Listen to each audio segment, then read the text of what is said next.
Peace, shalom, salam alaikum, namaste, and all that other good shit. Family, it's your man Mark Black, and welcome. Welcome to Sucka-Free Saturday. You know how we do it, family. When you walk in the door, make sure you go ahead and hit the hater button or the like button. You know what I'm saying? Let everybody know you here. Damn, everybody, so many people in the chat. I can't even start to shout y'all out. Code, I saw you peep. That was Ed Snowden. I just want to address some of the comments in the chat before we get started. I hope y'all having a great weekend, by the way, family. I hope y'all being safe out there. We had one hell of a week, and I'm going to talk about it a little bit, and then I'm going to also give us some powerful info. So if you haven't shared this information or shared this broadcast on your social media platforms, make sure you pop on the Twitter real quick, pop up the link. Make sure you go on your Facebook, pop up the link. Salute, CRU, I see you, right? G. Scott, welcome back.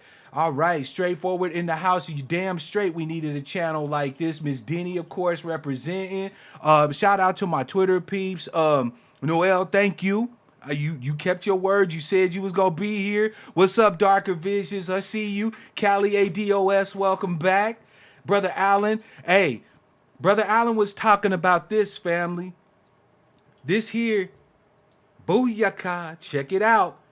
This is my custom-made ADOS cup with a quote here from our brother Martin Luther King, right? It's a cruel jest to say to a bootless man that he ought to pull himself up by his bootstraps. Remediation, restoration, and repair. And on the back, it's got your angry black sheep logo so you can represent, all right? Links is going to be in the description. You can pick up one for yourself. This is what I'll be drinking out of for Morning Joe, so you can lift your cup up with me, all right? So, you know, before I get started, there was a couple of things that I wanted to address. I know that many of you have seen, Miss Kawami, what's happening, sister? Peace, peace, peace. By the way, Miss Kawami, I'm the Mark Black that you thought was a troll. And now you can see your brother's not trolling you. It was just simply a misunderstanding. So I hope we straight, you and me, right? Yeah. So, family, I know this week you've seen the news and you've seen a lot of different articles referencing that you got the Democrats a little shook right now, family, and that is all on us. That has been all of us out there talking, putting it on blast. Shout out to the OKC. Welcome to the broadcast, Eugene. Thank you, Callie. I appreciate it. I see you. And thank you, Miss Kawami. I was hoping so. We've now had Senator Elizabeth Warren say that she supports some sort of reparations, right? We've had articles referencing Kamala Harris as supposedly coming out for reparations, right? So you've seen a few different people. We know Julian Castro is now talking about reparations. We know that Marianne Williamson has been on the reparation train. As a matter of fact, shout out to Sister Yvette and Brother Antonio Moore, right, from Tone Talks. They had a great discussion with Marianne Williamson. My personal opinion, I think she's got room to grow. She got some.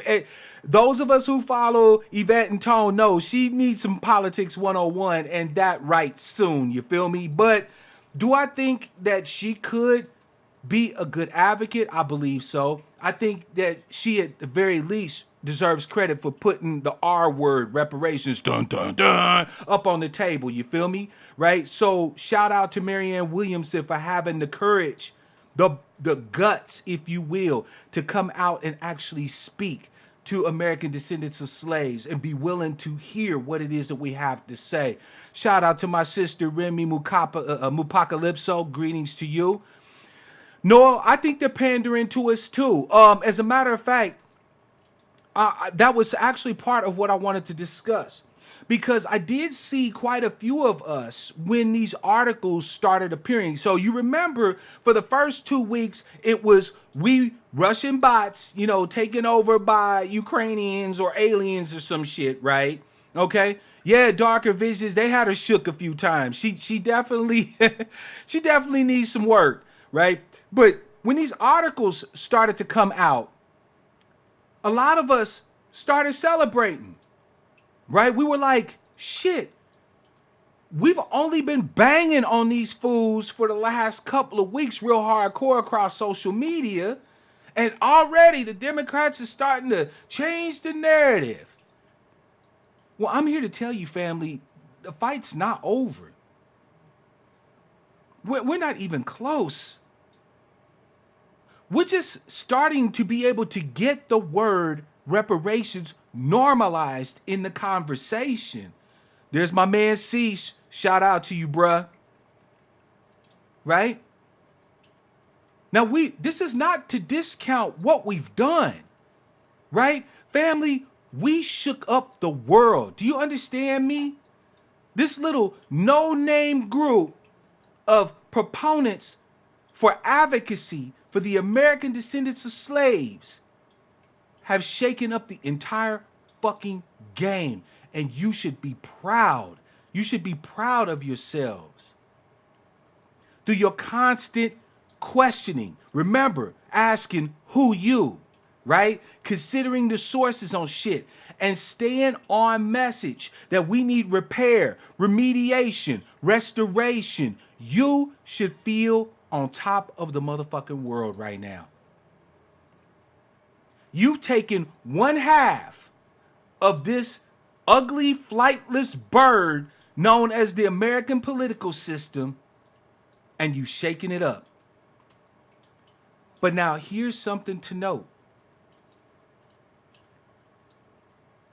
There's games, and then there's the game. You feel me? There's levels, and then there's levels to this shit. Understand me when I tell you that we've reached level 1, right? We're starting to get the conversation normalized around our restoration, okay? We've got the Washington Post putting up articles about will reparations be a litmus test in 2020? We're having candidates having to be bombarded constantly on social media, on their Twitter feeds, via mail, right? And so on and so forth, with messages saying, hey, what about us? You've neglected us. What are you going to do for us? Not only that, but those of us who have been, kind of riding under the banner of ADOS have found that we've got allies and brothers and sisters under other banners, right? BADOS or USDOS or BADASS or DOAS, right? So we got out there and found that we've had so many people ready to bang on this drum. And I want to give a hearty salute to all of you. But understand, we're just getting started. I've been poor my whole life, as have many of you. So when we see the potential for something, we don't hesitate, right? We swoop on it. And that's smart, right? Opportunity waits for nobody. You feel me? I get it. The political game don't quite work like that. Shit works slow. Now, that's not to say it can't work. You've had people that initially came out against what we're doing here, against this transformational moment, who are now having to flip the script. They were openly acknowledging it's likely that we're going to be successful in our aims. That is to our eternal credit.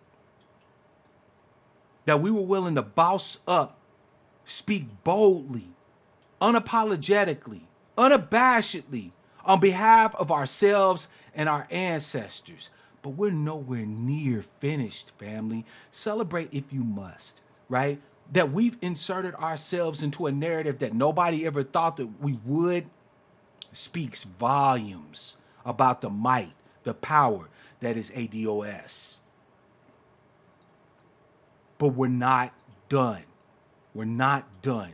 We need things like, I've heard people say, fuck HR 40, right? We don't need no more studies. They know what to do. They just need to do it. Salute to you, Dave. Salute, real. That's not true, family. Sure, we've got scholarship, right? We've got economic scholarship and historical scholarship. Shout out to Dr. Sandy Darity and so on and so forth. But man, if you're talking about what will ultimately become the greatest transfer of resources and assets in the history of this country, and you think that they're just gonna just do it, I'm here to disabuse you of that notion. That's not how this is gonna work. We're going to need a time period to be able to gather the data. Those of us who ride with Yvette and Tone understand the importance of data. LJ in the house, how you doing?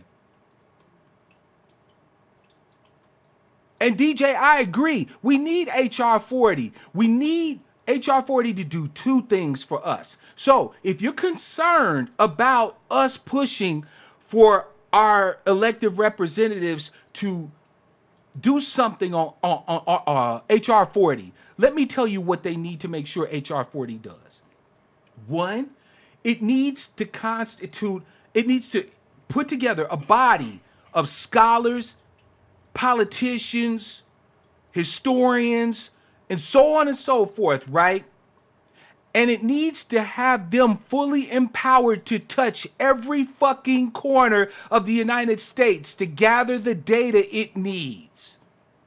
And we also need HR 40 to come up with a time frame, okay? So in other words, from the moment this committee that HR 40 is set in place to constitute comes into play, from the moment that body is aggregated, we need a time frame, whether it's 18 months, 2 years, 3 years, so on and so forth. Code, no, I'm not sure if it's a stall tactic, because with our history in America, we can't ever be sure of anything. What I am sure about is, however, is that us saying, fuck you, cut me my checks, fuck you, run me my shit, that's not gonna work. That's not how this thing is gonna go.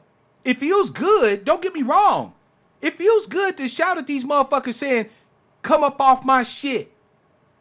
But at the end of the day, if they haven't studied, first of all, there's so many questions right now that are being asked. So many. Who qualifies?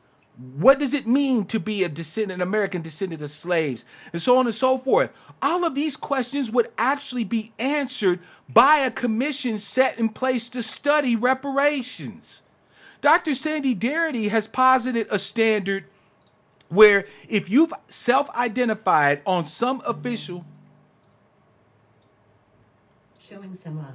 Hey, there is a petition for Ado Bring passed around. I signed it.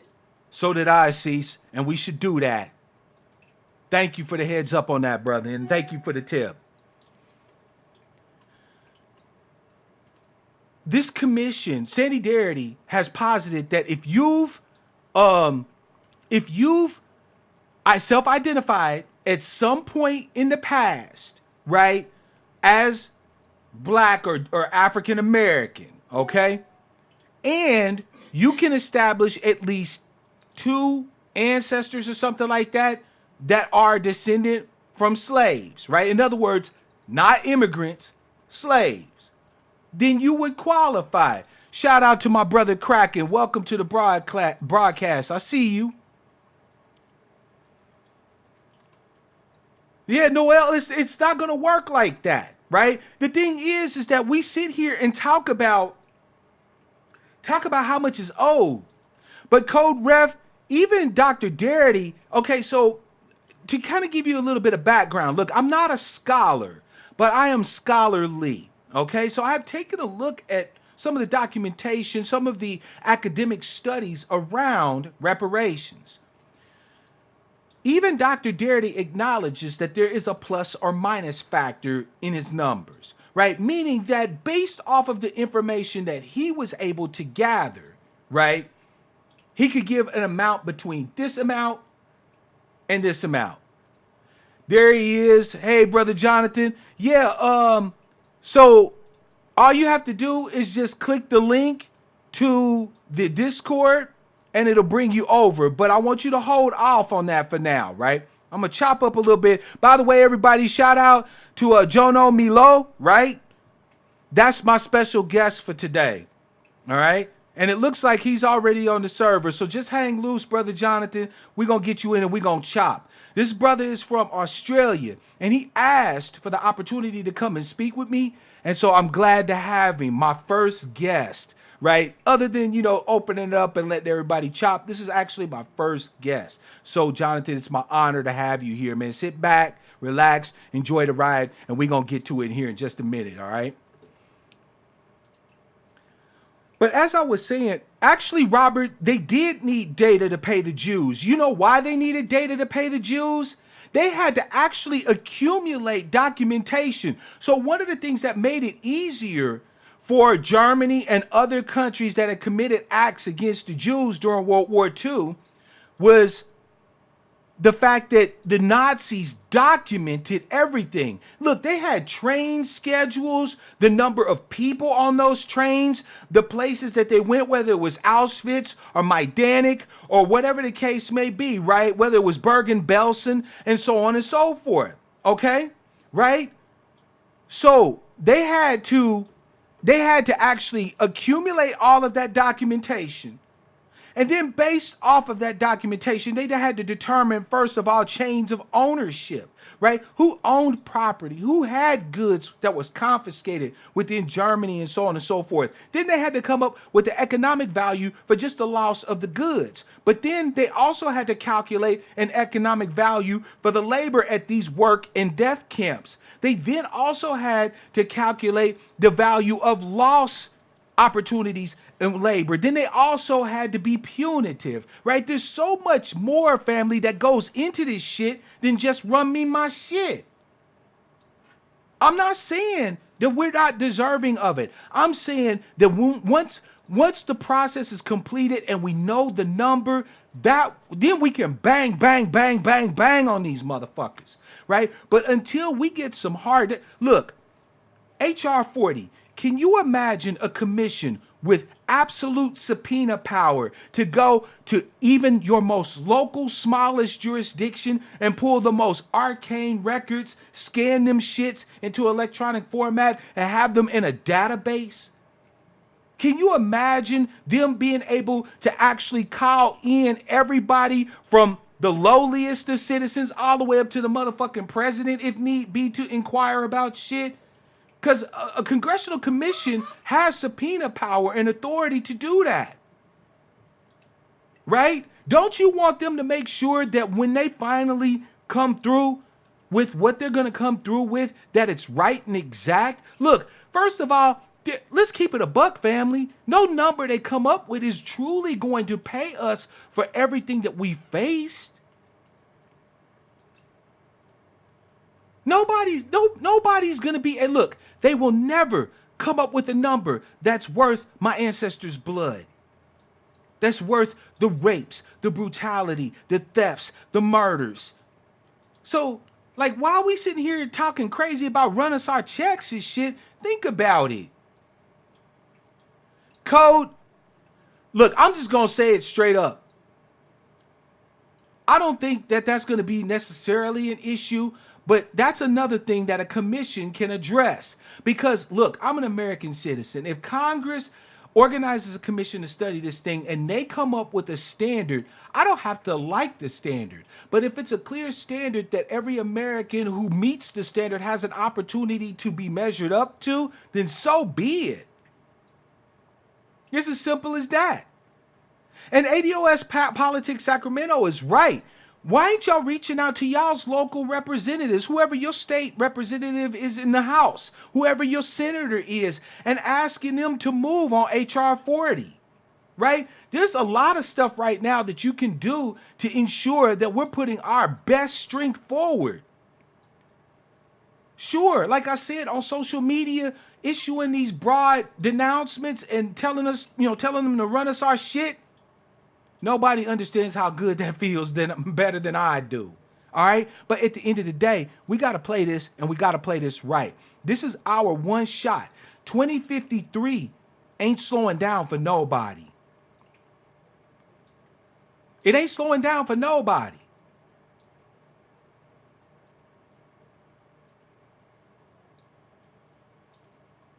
Damn.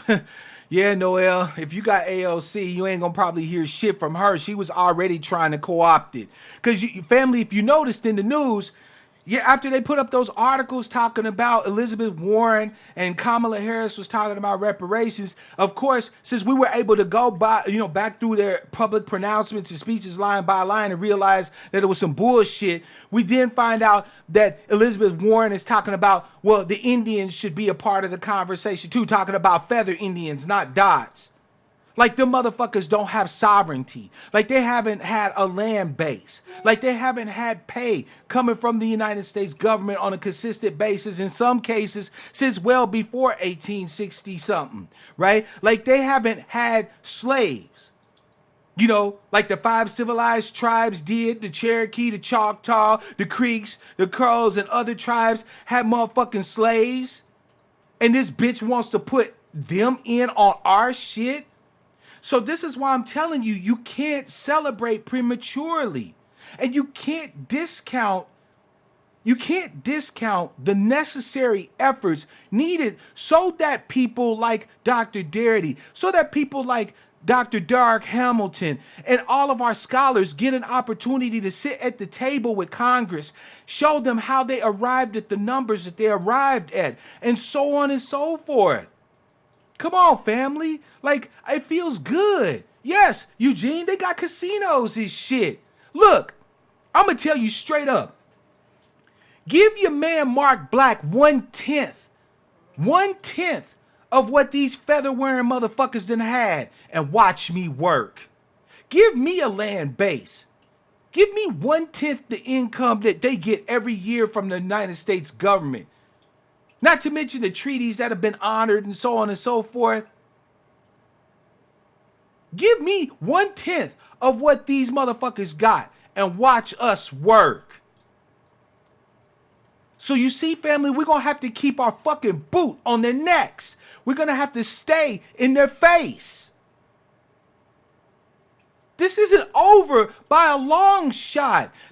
Look, family, there's an old saying. You teach people how to fucking treat you. So since it's all family here today, let me talk to you, family. We've taught these motherfuckers to treat us like this, right? They ain't had to promise us a goddamn thing except window dressing symbolism and moral victories, and we have consistently given our loyalty to the motherfucking Democratic Party. You know it, and I know it. Barack Obama liked to play basketball and was pretty. And so he got elected and he had a little bit of melanin to his skin. Didn't promise us a goddamn thing. Didn't tell us he was going to do anything. He was the president of America. Y'all remember? Right? So why now, in 2019, should you be in your feelings about what you've taught them to treat you like? Instead, continue to do the work you've been doing. Continue to retrain these motherfuckers to say, nope, you will work on our behalf with clear, tangible resources and benefits being directly solely to the American descendants of slaves, or you get nothing but shade and smoke.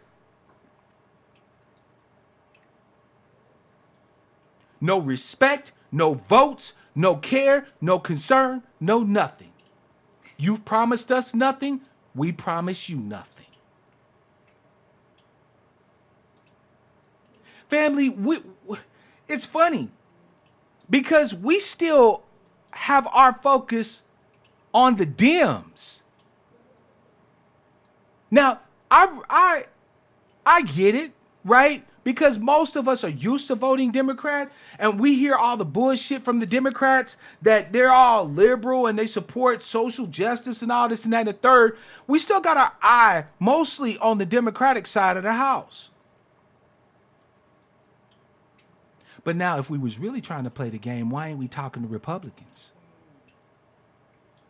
I am. I talk to Republicans every day via Twitter, via Facebook. If I can get in their face, I talk to them. I want to hear what these motherfuckers got to say. Wouldn't it be some shit if Donald Trump fucked around and came out on a fine summer day and said that he's going to be pushing full-throated advocacy for a comprehensive remediation and reparations program for the descendants of slaves, the Democrats would be done. I know that y'all's focus is on the Democrats because that's primarily where y'all been. But I ain't got no loyalty to either one of these parties. I don't give a fuck if it's a D or R after somebody's name. If they're willing to offer full-throated advocacy, full board support for our agenda in the House, the Senate, and in the White House, they're worth talking to.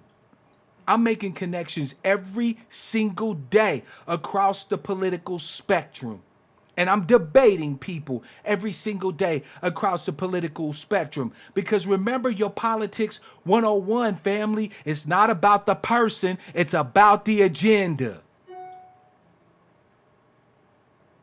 If David Duke gets into power and is offering something comprehensive, tangible, and restorative for our peoples, I could talk to him. I could talk to him. How about y'all? Pop a 1 in the chat. Even if it's damn David Duke himself, the former Grand Dragon of the KKK. If this motherfucker's ready to have a sit down and be about the business, would you talk to him? Because I would.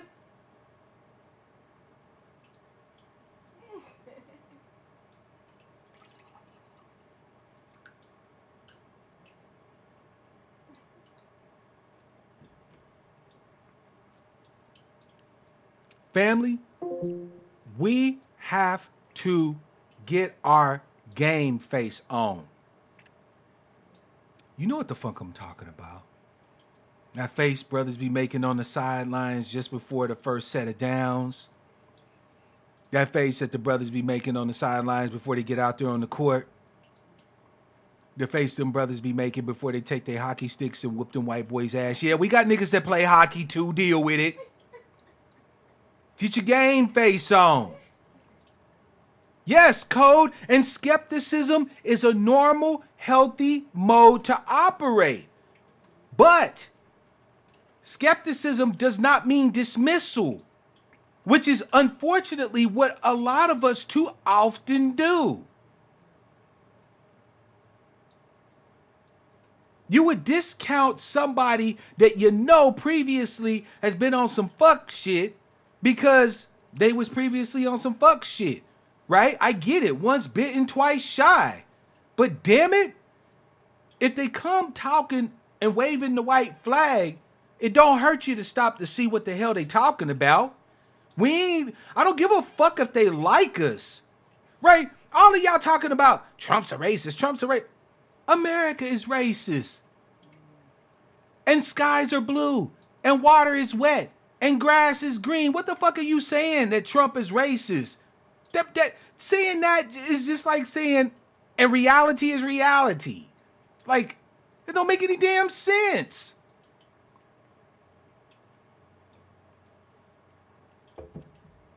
We're not married to either one of them. To the Dems or the Repubs. So all we waiting for in this dope ass all-American game of chicken is to see which one of them motherfuckers is gonna flinch first. I know you feel me.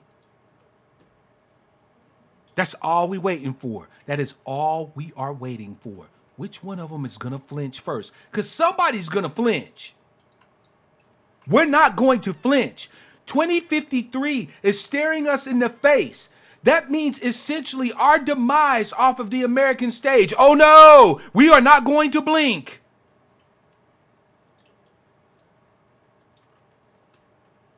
So which one is it going to be? The Dems or the Repubs? I care not which one it is. I simply care that they blink. Do you understand, family? Do you understand? We got to get our game face on. Our loyalties lie with our lineage, with our people. That's it. Be skeptical. But be open to listen to everybody and anybody. Be open to advocate with everybody and anybody. Ultimately, this will be a decision that will be made by the powers that be that constitute the government of the United States. I'm with you, Cease. My eyes is too dry to be blinking.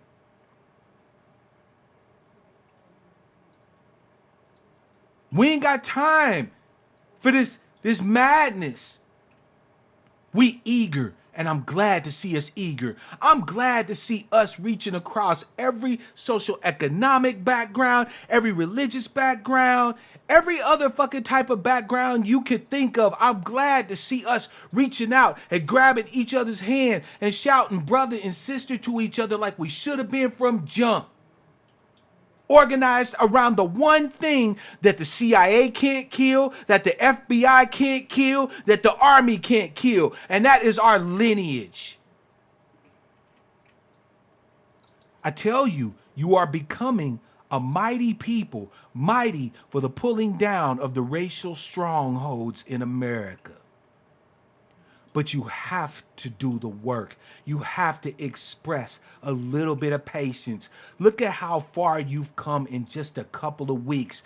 3 weeks ago, not a Democrat, not a Republican, not nobody except the kooky ass Greens that nobody votes for. Shout out to Jill Stein and Amiri Barack. I voted for the motherfuckers, right?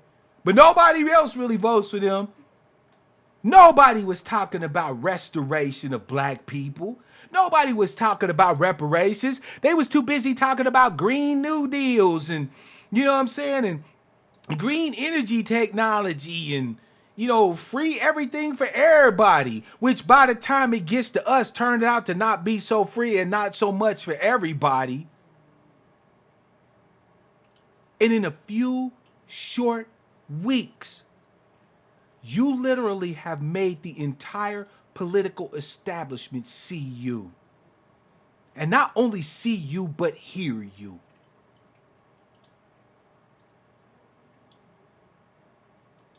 You got them shook. More power to us for a goddamn change. But the work is nowhere near done, family. It's nowhere near done. No, look, I know that when you hear study, right, it rings in your ear like the word wait. You remember what our brother MLK said? He said, wait rings in the ears of every Negro with a piercing familiarity. And the word wait has almost always meant never. No, this is not the same thing.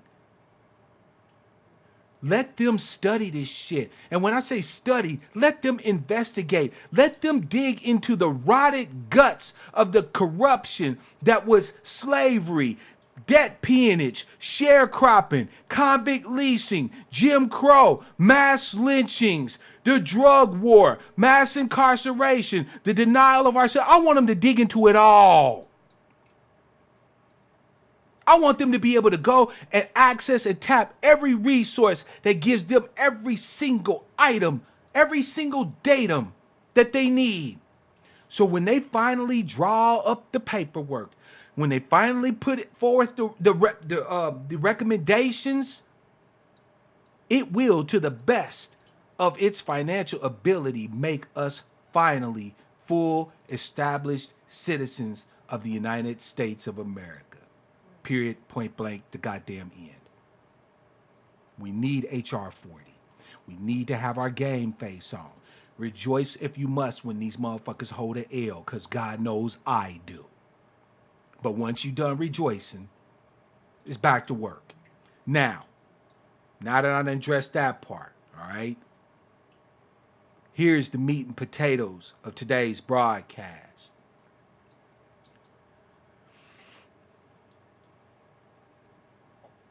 I typed up on Twitter a post earlier today. Noel knows what post I'm talking about, where I asked a question.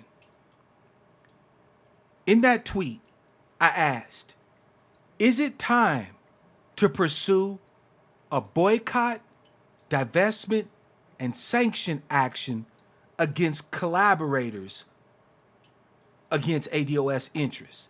So those of us, those who are enemies to our interests and their collaborators who are us but work for them, is it time for that?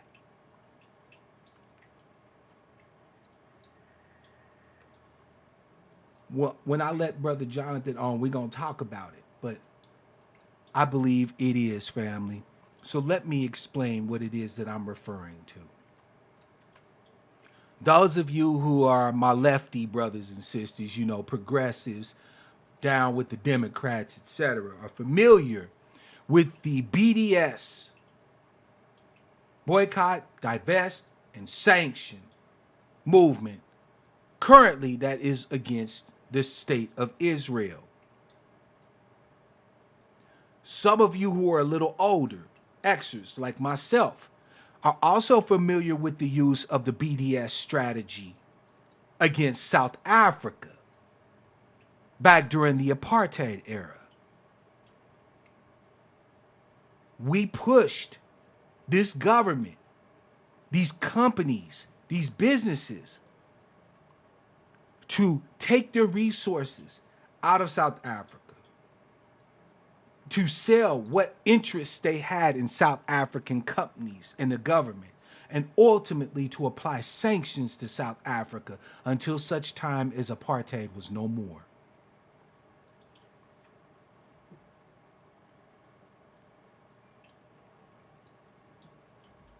I'm asking you today to join with me and your brothers and sisters in a boycott, divestment, and sanction action against our known enemies and their black ADOS collaborators. You know what gave me the idea?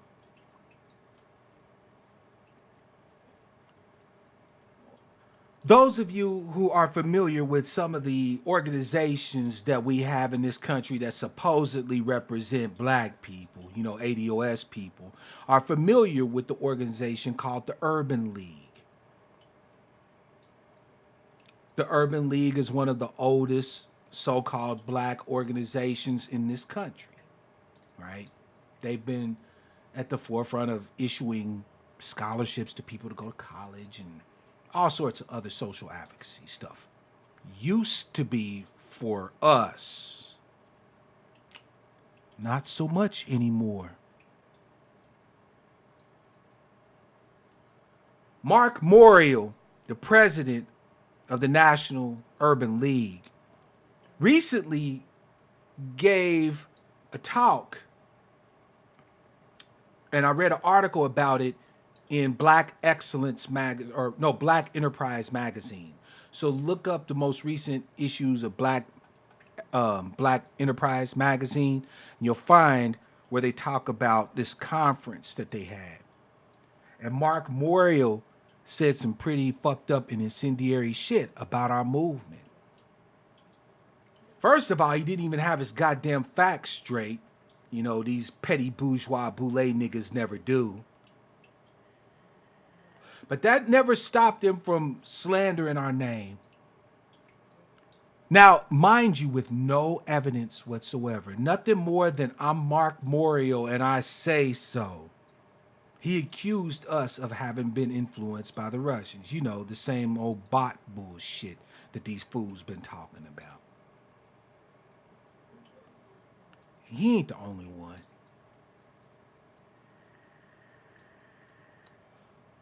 So let me break down for you this strategy, how I intend to apply it.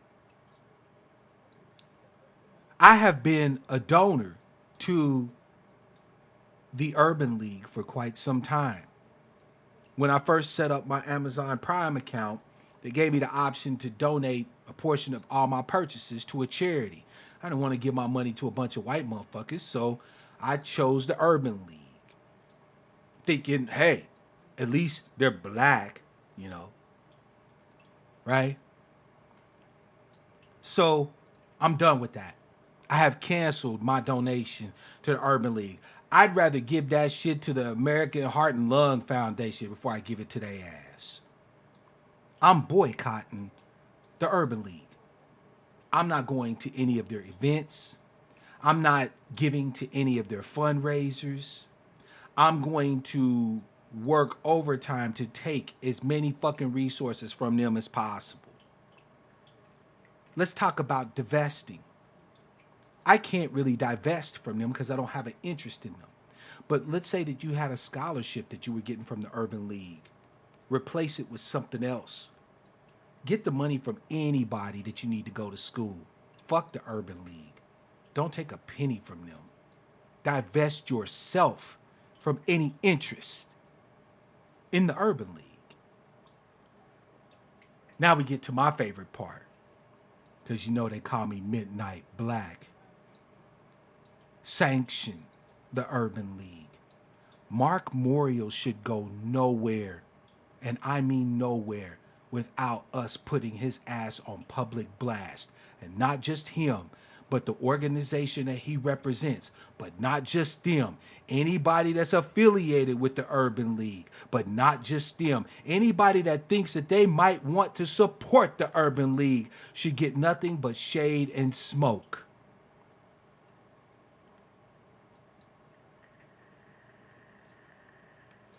And that right there, family, is BDS. Boycott, divest, sanction. Take your resources away from them. Any interest that you have in them, get rid of it. And give them shade and smoke. No moments of rest, no moments of peace. BDS. Is it time? Is it time for us to, instead of sitting here trying to educate our opponents, trying to elaborate our position with them, instead of trying to debate and have reasoned, measured discussion with them, how about we just simply gather the intel on who's with us and who's against us and practice the BDS strategy against all of them who are against us? We've had people tell us to boycott companies just because they put black faces on shoes. Well, this motherfucker is fucking with our legacy. He's messing with our legacy. Spitting on the suffering of our ancestors through his incendiary, bullshit-ass rhetoric. All of these petty bourgeois bootlicks who are watching their sinecures fold right beneath their very eyes.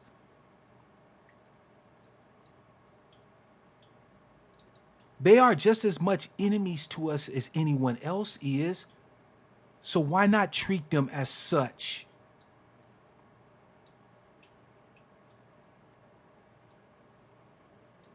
The Urban League was just the latest of many. How many of you are still watching MSNBC after that fuck shit Joy Reid and that bitch Shireen Mitchell allowed on AM Joy? How many of y'all still are watching?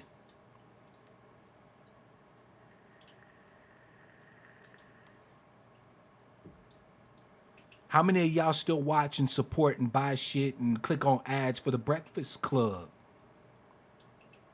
After they sat there and nigga-splained Kamala Harris's fuckery and Cory Booker's fuckery. This is what I'm talking about. You're sitting here with so much passion, and it is a beautiful, beautiful thing to see. My people are fired the fuck up. Fired up. And I love it. Oh my goodness. Conversations that 3 weeks before would have us ADOS people beefing, we now working it out. We reaching across the lines with each other with a measure of respect. We're saying sister, brother, esteemed sister, brother. We're recognizing our elders. We're honoring our children. We're letting our ancestors drive us to the greatest act of justice this entire planet will ever see.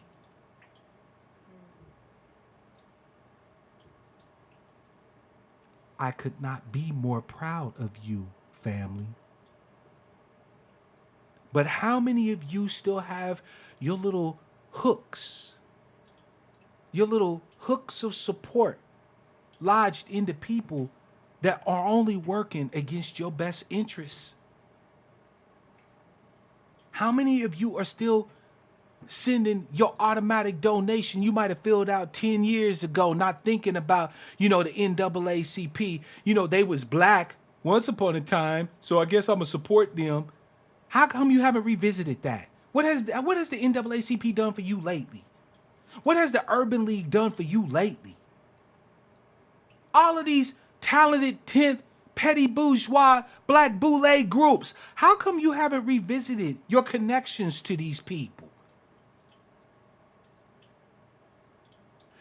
How is it that you watch YouTube and other social media outlets and you got people that you've been following forever in a month of Sundays, and the last thing you ever heard coming out of their mouth is advocacy for anything that results in benefits to the American descendants of slaves? Yet now that you've made your push, now that you've stepped out there on faith and guts and sheer fucking determination, they want to ride your back for money.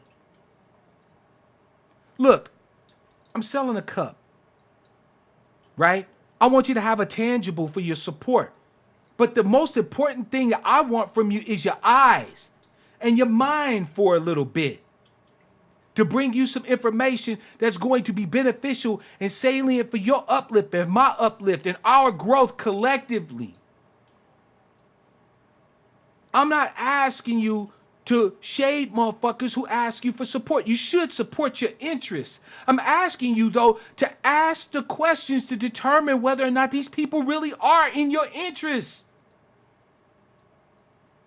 Entire YouTube channels, entire Facebook lives now are shooting up like fucking mushrooms on the daily, with people going ADOS, ADOS, DOS, BADOS, blah, blah, blah, blah, blah.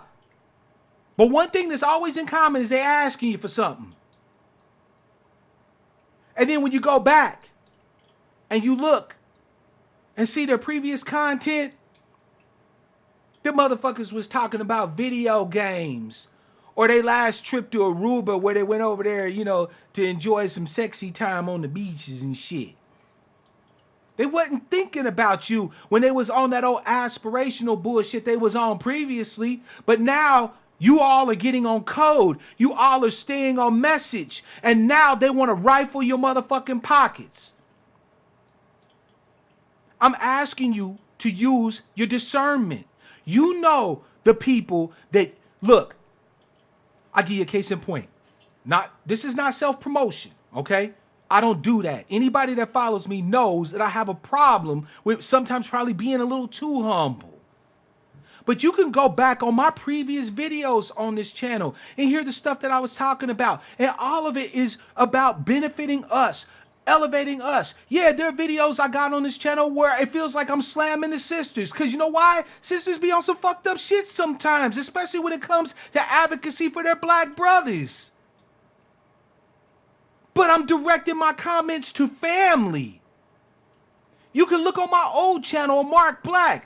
I got videos up that talks about land-based acquisition. I got videos up that tries to soothe and calm your fears when these goddamn conspiracy theorists and fearmongers be talking to you about, about martial law and FEMA camps and shit. I even have videos up talking about why it is that when we experience trauma collectively as a people due to our experiences from our enslavement and Jim Crow, that we respond differently than every other ethnic group in this country. I did months of psychological research on that to understand defense mechanisms and how we express them. I got videos talking about mental health. I got videos talking about the murders of our sister Corinne Gaines and Walter Scott. I talked about how they used the voir dire process to snatch justice away from us, in the Walter Scott trial. Oh, no, in the Michael Slager trial, because Walter Scott wasn't on trial. That bastard Michael Slager was. Family, we are learning to ask the right questions. We're asking, Who you, right? We're doing the work. But I'm saying you can't flag. You can't get tired right now. There's a whole lot of people coming out here that's basically going to treat our evolutionary moment, right? This transformational moment in our country's history as a money grab. And I need you to use your discernment. Okay? If somebody's offering you some merchandise and they're giving you good information about, ADOS topics, issues, or whatever, support them. Right? I do a broadcast like this, I do it for free. But if you feel like what I'm saying means anything to you, click the links in the chat and support me. Right? I'm not talking about, motherfuckers just asking for general support. You should support your interests. But if all the time you hear from somebody, they're just shouting ADOS, ADOS, ADOS, ADOS, now buy my shirt. ADOS, ADOS, ADOS, ADOS. You know what I'm saying? Right? You know who they are. All you hear is ADOS interspersed with a bunch of drivel. No data. No nothing that supports any assertions. They make just bald-naked assertions. No strategizing and giving you information that's going to help you to be able to maintain your focus in this fight moving forward. Just ADOS, ADOS. And I got a shirt. Come on, family. We smarter than this. Who sent you? Who you? Consider the source. Go look back at their old material. Right? Because I got a real healthy sense of distrust for a motherfucker who was talking about niggas ain't shit last week, but now they all hardcore pro ADOS all the damn time.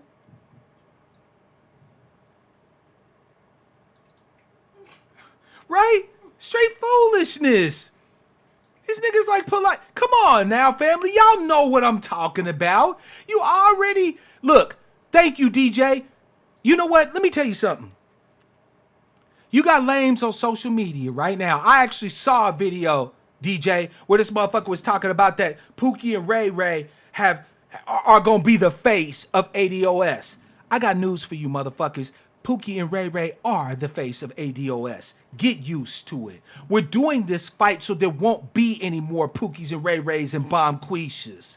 How the fuck we gonna look like sitting up here shading the most struggling, the most fucked up, the most worst among us, like they not us?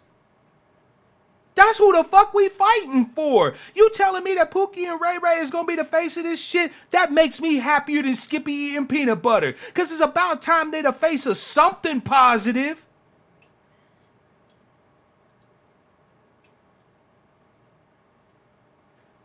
Don't get tricked.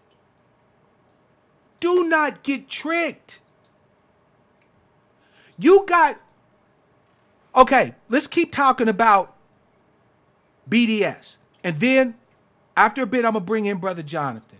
But let's talk about this. BDS also applies to our detractors. How many of y'all in the last 3 weeks have clicked on... And don't lie to me, because I get contacts from many of you in between broadcasts and shit. Y'all all reach out to your man, and I'm honored as fuck. So I know y'all doing it. But how many of you are watching anti-ADOS proponents videos on YouTube?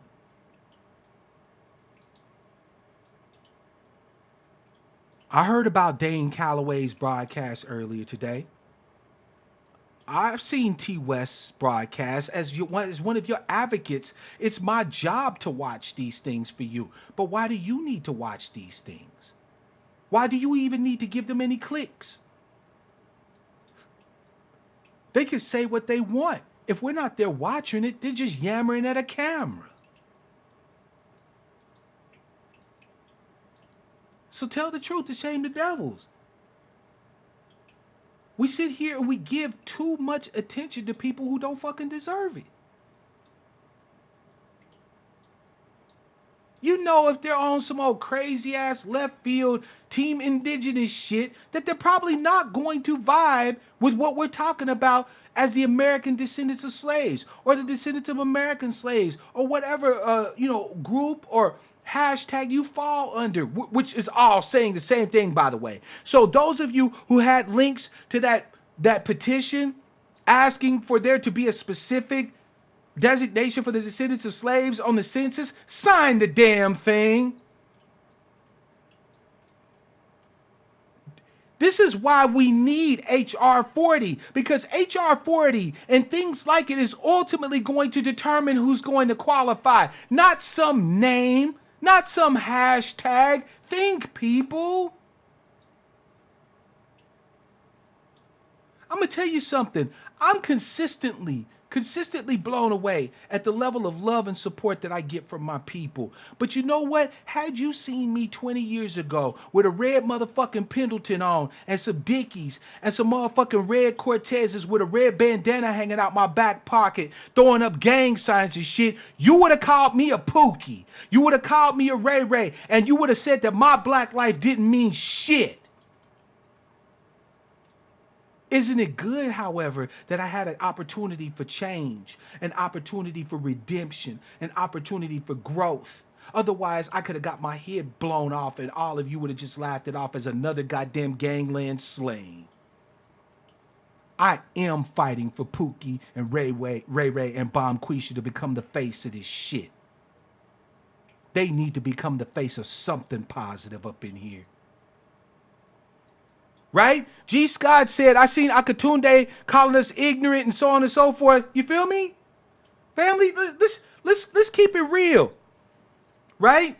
Let's keep it a full buck.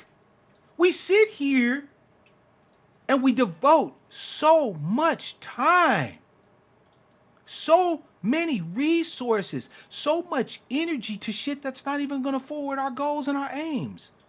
Our detractors, family, are like nothing but a bunch of goddamn yammering ants. You know what I mean? And them ADOS niggas, they don't know what they talking about. You think the white folks is gonna do something for us? Nigga, you crazy. I'm going to fuck back to Africa. Well, take your ass on. It ain't like you ain't never been, you know, half these niggas talking shit ain't never even left their state, let alone actually been to the continent.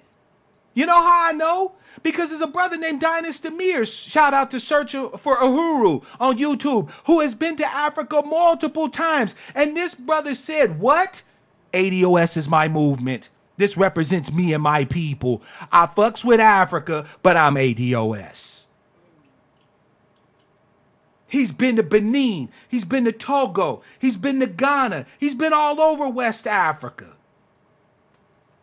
And he's got nothing but full-throated support for the ADOS movement.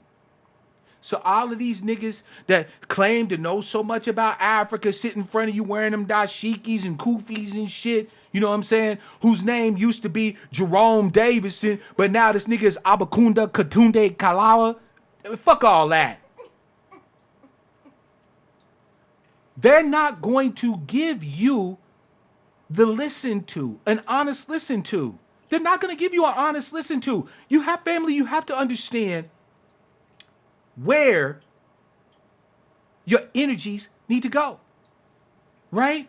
Why are you banging your head against the wall trying to convince someone to be an ally, to be, you know, to recognize their lineage, their heritage? Why do that?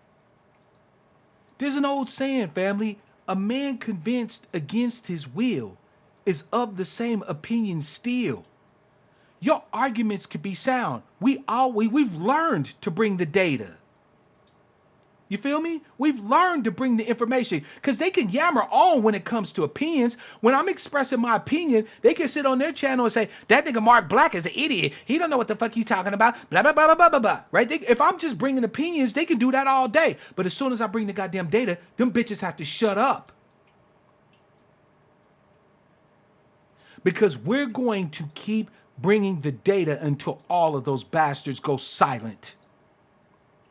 That's how you fight them. You don't have to sit there. I appreciate it. Don't get me wrong. I love hearing from y'all. Hit me up anytime. Link to the Discord is always in every description field of the video. That's our home away from home. That's when I'm not broadcasting and I'm on the computer. I'm over here in the Discord, and it's not just me, it's others. Shout out to Sister Remy, she be there. My brother Cease, he be there. CRU, he be there. Miss Denny, they be there. So if you want conversation, you want connection with other ADOS people and allies, that's the place to be. Stop wasting your time with motherfuckers that you ain't gonna ever convince. All you're doing is giving them more views, more view time, more hits on their channel. You know them niggas, they talk all this shit about going the fuck back to Africa, go to back. How am I supposed to go somewhere go back to somewhere I've never been? And not only I've never been, but my ancestors have never been. That's number one.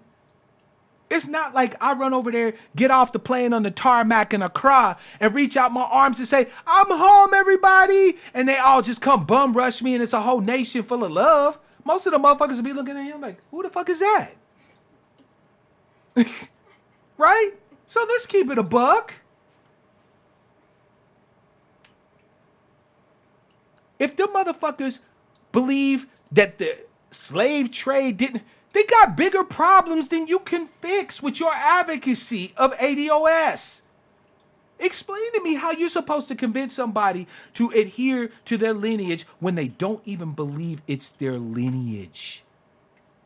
Because that's the equivalent of you coming to me and your other advocates and saying, look at what this motherfucker said about ADOS. Fuck them. Let them chop. One pony don't stop no show. Yammering on about, I got documentation that shows that the slave trade is a lie. I give them motherfuckers the same credence as I would give somebody who thinks that the earth is flat or is a Holocaust denier or some shit. You don't give them motherfuckers any real credence. You laugh their ass out of the room. You laughed them out of the room. Now, this, don't get me wrong. If you have some indigenous bloodlines in you, as many ADOS people do, right? Honor your heritage. There's nothing wrong with that. There's actually a lot of people who are team indigenous who are backing this ADOS play. Respect to them. I know how much it's probably costing some of them to do that. But all the rest of them that you sit there and give fact after fact, datum after datum to, and they just continue to make video after video back. Let them bash. How are they gonna get views if we don't watch them?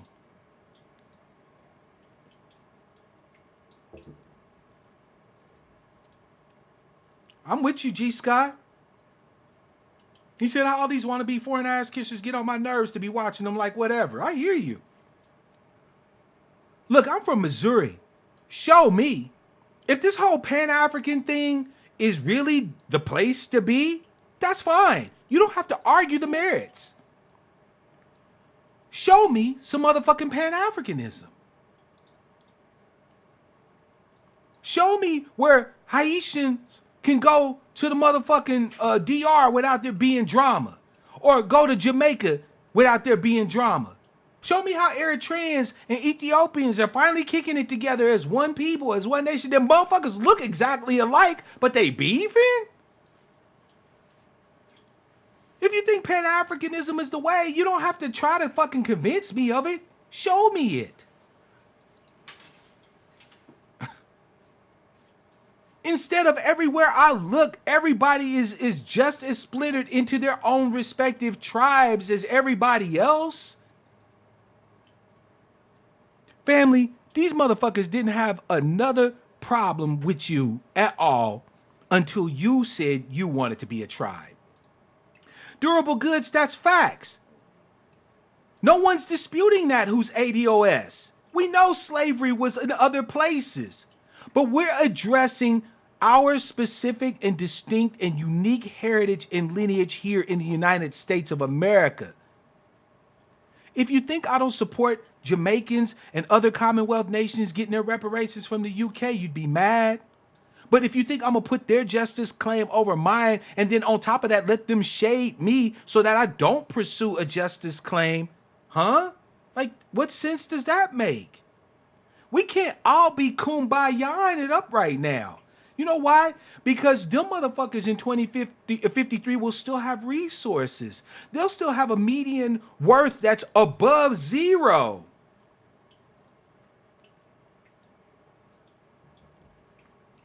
I've already addressed this before in my last broadcast, why we fight. Even if you discount all of our history, in 2053, if nothing changes and nothing gets worse, and come on, family, let's keep it real. How likely is it that nothing will get worse for black people in this country? By 2053, we're slated to be having a median net wealth of zero. In the richest country in the world, that means death. That means you're done. When half of your people, no, the median, right? Half of your people have a net worth of zero, you're done as a people. In the richest country in the motherfucking world, you're done. Meanwhile, these immigrant motherfuckers will be able to go back to their respective countries with their American dollars and live like kings.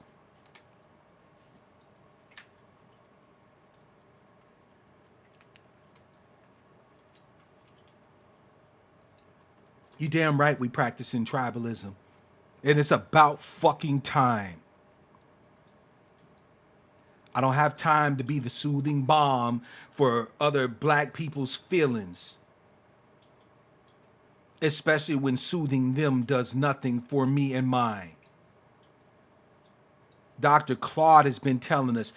I remember back, I watched a video that he had done back in 1996, where he says if we don't get this done by 2005, we're gonna be a permanent underclass. Shit got changed up a little bit, and then he said by 2010, but he wasn't really lying. At some point, if we don't make a push for our due, we are done.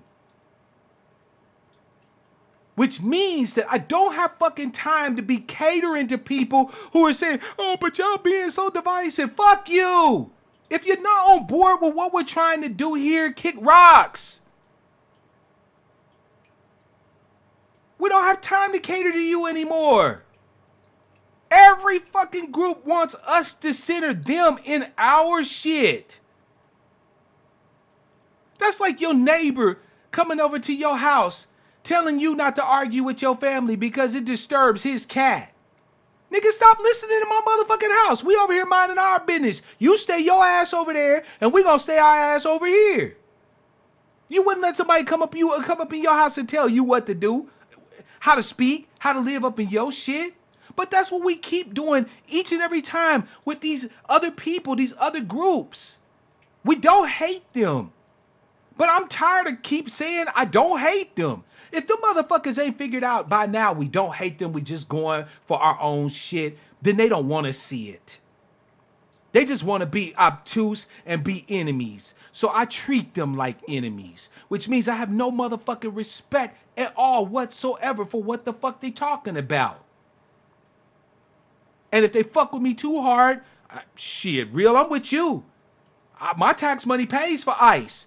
Unlike some Americans, I ain't got a problem with ICE. Just like the motherfuckers like to get on the phone and play murder by numbers with little black children and black women and black men, I can get on the phone and play deportation by numbers by calling ICE on these motherfuckers.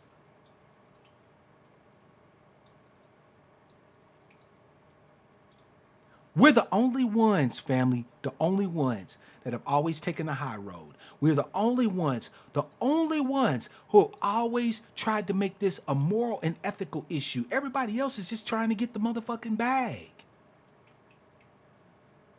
And that's why we keep getting played. This ain't about morality. This ain't about them liking us. Look, give me my due, and I don't give a fuck who likes us. I'm going out on record.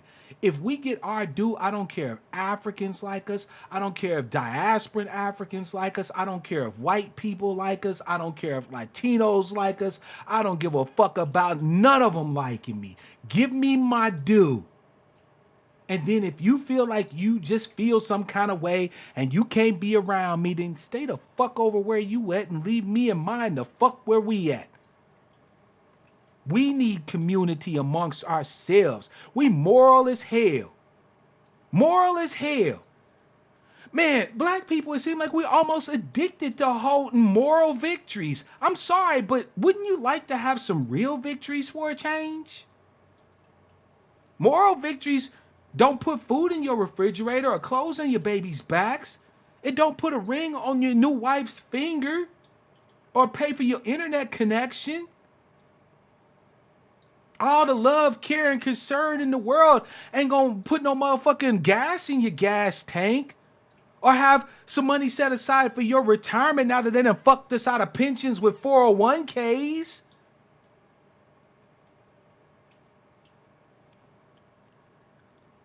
I'm from Missouri, but my peoples is from the South.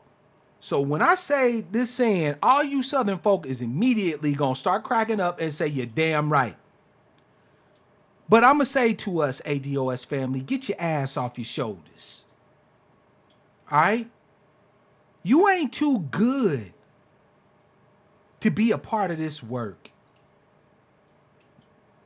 Get your ass off your shoulders. Stop riding your motherfucking moral high horse. Stop sacrificing for everybody. Stop standing with Standing Rock. Stop fucking with Paris. I don't give a fuck about any of them until my people is addressed. This is our tribe, and this is our time. Stay grounded in the data. Thank you, Todd. Politics 102. Stay grounded in the data. You don't have to argue with motherfuckers when you know. You don't have to give Dan Calloway or anybody else any type of shade. You don't have to fuck with them. You just look at them like, that poor child. Because you got the facts on your side. You understand that the motherfucking, the median black family right now has on average without depreciating assets $1,700 cash net worth and is slated to hit zero by 2053. You done the goddamn work. And where you haven't, we've had elders in this game do the work for us. Shout out to Brother Tone and Sister Yvette. Shout out to Norris Shelton and others who have mentioned. Yeah, Van Jones and this, boycott that motherfucker. Matter of fact, send Van Jones to go die on the same hill that Mark Lamont Hill's punk ass died on.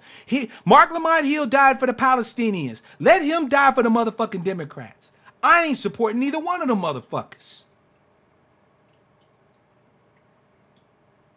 I ain't supporting neither one of them motherfuckers.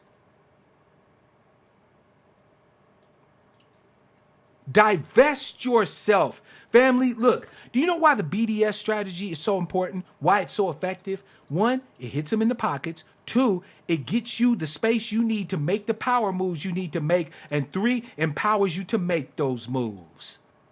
BDS, it should be a way of life for the American descendants of slaves. Like I told you, the fuck it doctrine. Are you ADOS? Yes or no? No, fuck you. Are you one of the interested parties that is going to have a voice in the decisions that are made to ultimately give us our due? No, fuck you. Are you an ally of ADOS? No, fuck you. Y'all making this way too hard on yourself. Dealing with the bots, the blacks on television. Leave Joy Reid and them ass alone. Leave Angela Rye's ass alone.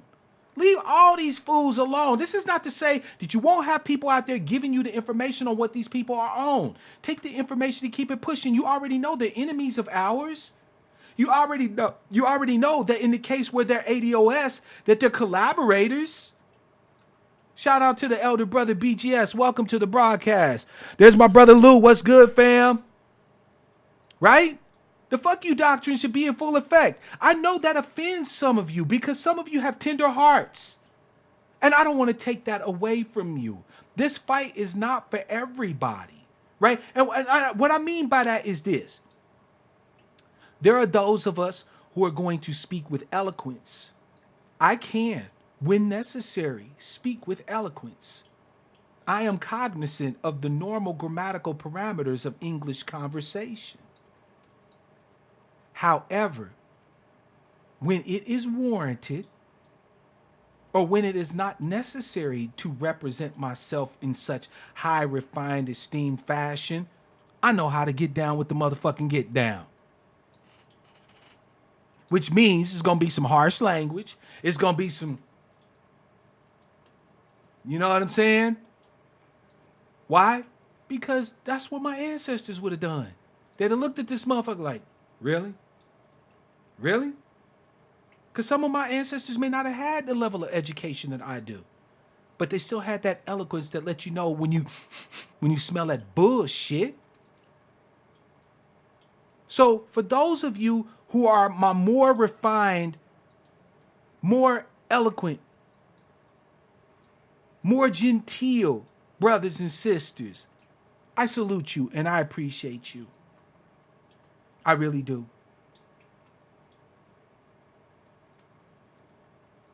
But when it comes time to get down and dirty and get down with the get down, let me work. It ain't a matter of hatred. You can look at me and see that I don't hate anybody. But some people are so contemptible, so disgusting. All they deserve is shade and smoke. They don't deserve your tender heart. They're not appreciative of it. They don't deserve your genteel manner. They're not appreciative of it. They don't deserve your high refined sense of morality. They don't deserve it. They're not appreciative of it. No, what they deserve is your man Midnight Black, the mud puppy, who has no problem with getting down in the goddamn dirt and acting a plumb motherfucking fool with their ass. So if I maybe speak a little harshly than you like, I ask your forgiveness. And I ask you your blessing to let me work. Because we have a need for people like Dr. Darity, who is a very erudite and well-rounded speaker. A man who's knowledgeable just not about economics, but about life. And I want his voice to be at the table in them high councils where we could use a voice like his. We can use a voice of our more refined brothers and sisters, our more genteel, so-called respectable brothers and sisters. You dig? But just like you asked me to respect you and your gentility, your erudition, and so on and so forth, I ask that you forgive me for the moments I gotta drag these bitches through the mud and get straight gangster with them. Because I'm going to. I'd like it with your blessing, but I'm gonna do it any motherfucking way. All right? So, family, is it time for us to boycott, divest, and sanction the collaborators, the black petty bourgeois bootlicks who are so-called members of our people, but who are willing to sell us out for heaping hot plates of hot buttered biscuits? Yeah, it's definitely time to shade the motherfuckers out. Is it time to shade those motherfuckers who are talking about the slave trade is bullshit? I got the documentation to prove it. All these tinfoil hat wearing motherfuckers, yeah, it's time to shade them out. Is it time to shade out the detractors? I want you motherfuckers to be so shady and ice cold that it's darkness descending on the motherfucking interwebs. Shade and smoke. They don't call me Midnight Black for nothing. I can speak very well. I can represent us in any fashion, anywhere I need to. But when it comes time to get down with the get down, I can also go hard. Make no mistake about it. I'm going to go ahead and see if I can get my brother Jonathan. Jonathan, you're on the server, right? So here's what you do, bruh. There's over on the side there is the different voice channels. One that says public voice chat. Just go over and click on that and it'll drop you in, and at that point we'll be able to hear you. That's right, Lou Midnight. I don't give a fuck.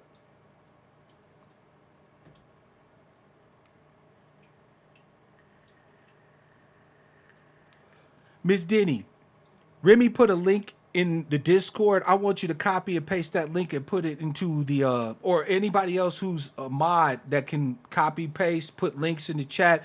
There's a link to a petition to bring Joy Reid's ass to heel like the super predator she is, right? I want y'all to make sure y'all go ahead and y'all fill out that motherfucking petition to get her ass the hell up out of there. We might not be able to deport Joy Reid out of the country, but we can damn sure work to deport her ass off of MSNBC. All right. So, Jonathan, just go over there. If you have the app, right? If you're in the app on the server, looking for the voice channels and find the one that says public voice chat and just click on it. Make sure you have a mic. Make sure you got it, your background muted and everything. But let's talk.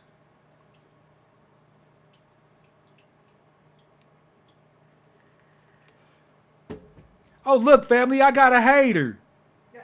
Yay! I love you too, you hating ass bitches.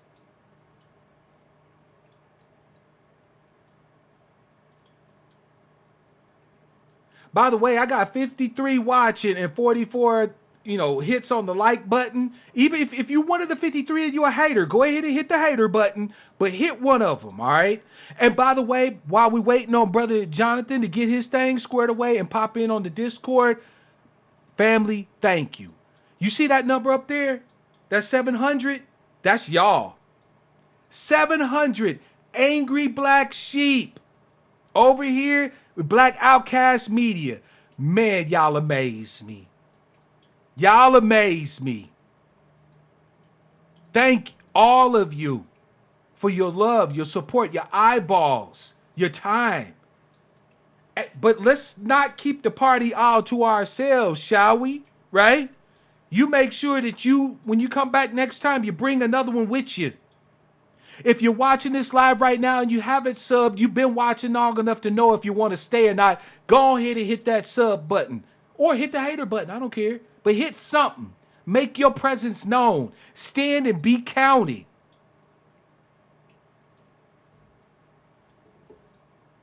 I'm going to see if there's a way I can move you over there.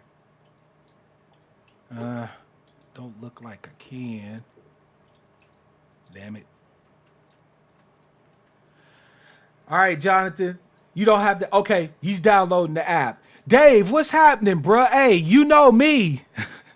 I love my Sucka-Free Saturdays. This is the time I get to spend with my family all week. We do the Morning Joe thing. And by the way, Dave, I don't know if you saw it, but my cup arrived, bruh. Look at that. It's a thing of beauty, man. And it's even got the Angry Black Sheep logo on the back. Here, I'm going to pop the link to that petition here in the chat. It's in the chat. Just scroll up. Miss Denny popped it in there for you, Dave. Right. Thank y'all for the likes, family, and a big thank you to my haters. Ooh, 2 haters.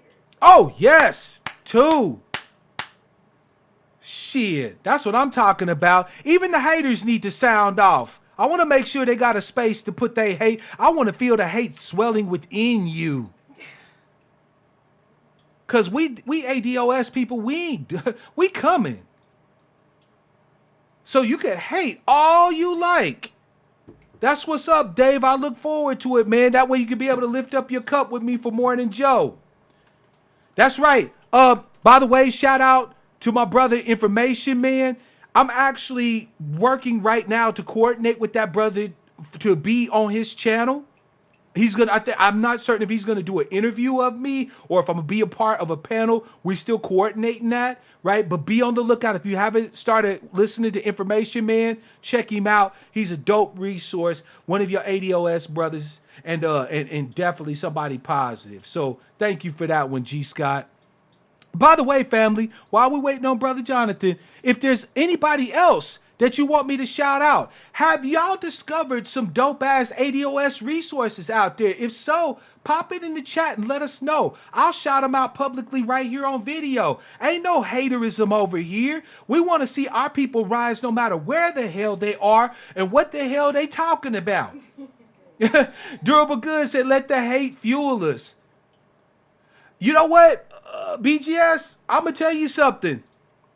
Peace is a lie. There is only passion. Yeah, I think we Sith. I think we Sith, bruh. Because we've been playing that Jedi shit for the last 400 years and it ain't really worked out to our favor. I'm going to get a dark side to try for a little bit. So now, from now on, family, I don't know if y'all geeks out there understand the reference, but you know what I'm saying? When these detractors step to you, pull out your motherfucking social media equivalent of a lightsaber and say, so it's treason then. And start kicking their motherfucking ass. Start kicking their ass. We want Joy and Reed to have an early and enjoyable retirement.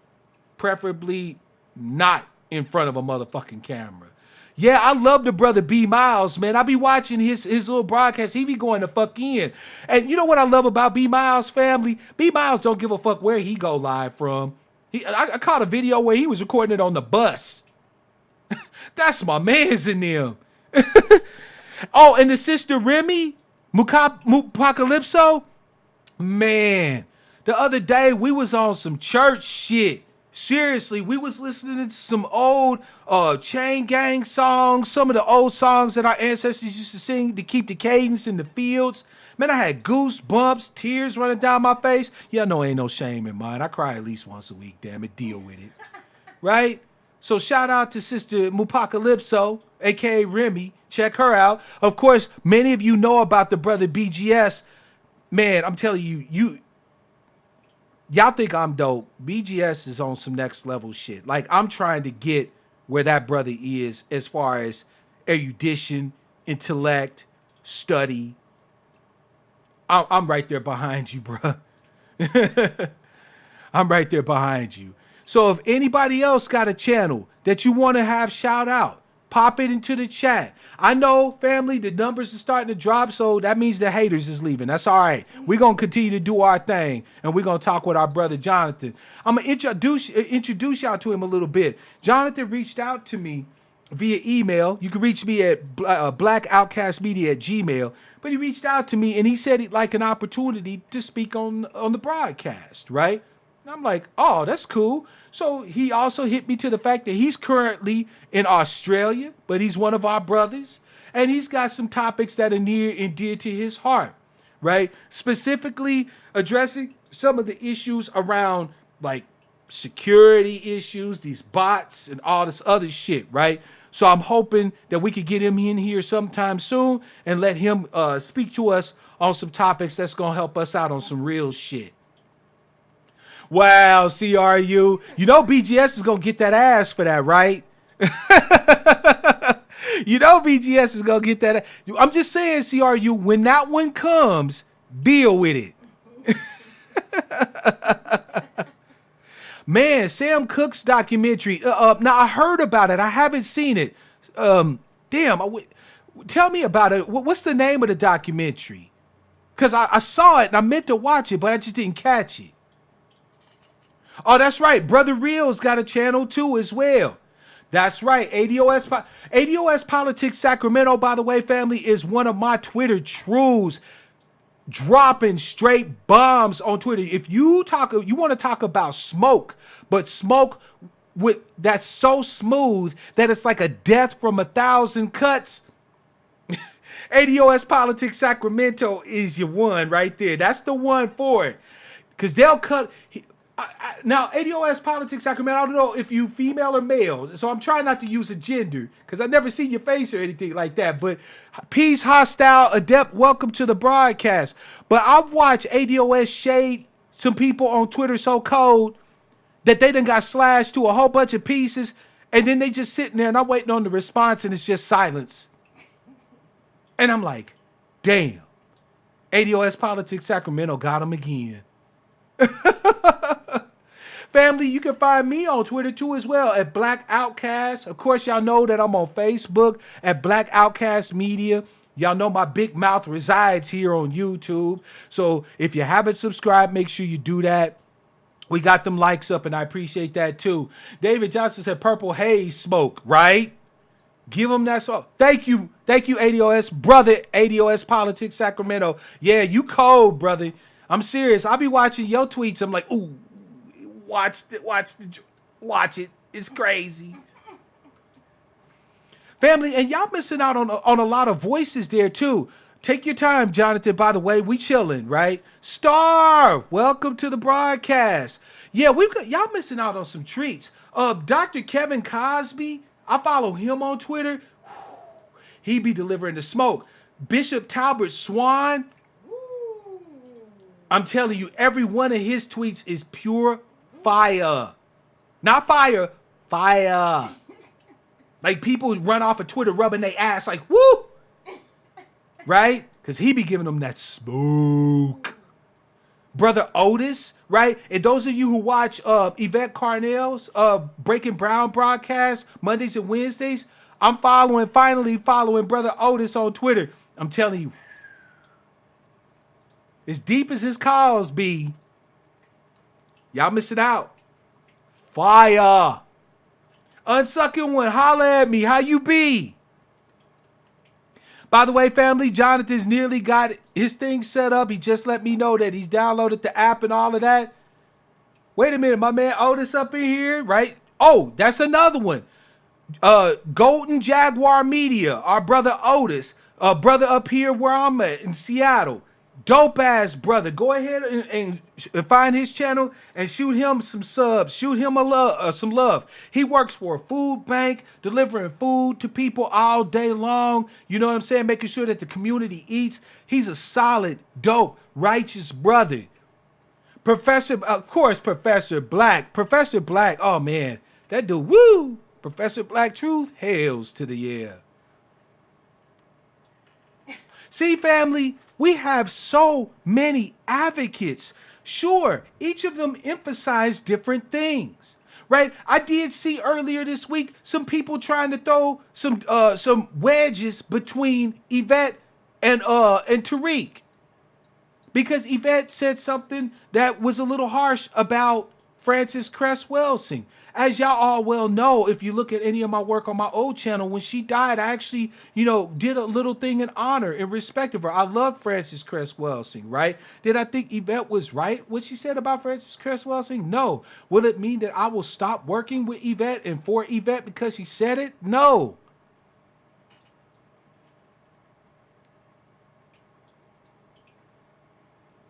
Okay, Jonathan, so to connect the audio, so now that you're on the server, right, in the desktop app, just simply go over here. You'll see my voice channels. One will say public voice chat. You just go ahead and click on it and it'll bring you in there. And if you have your mic and everything connected, you should be straight.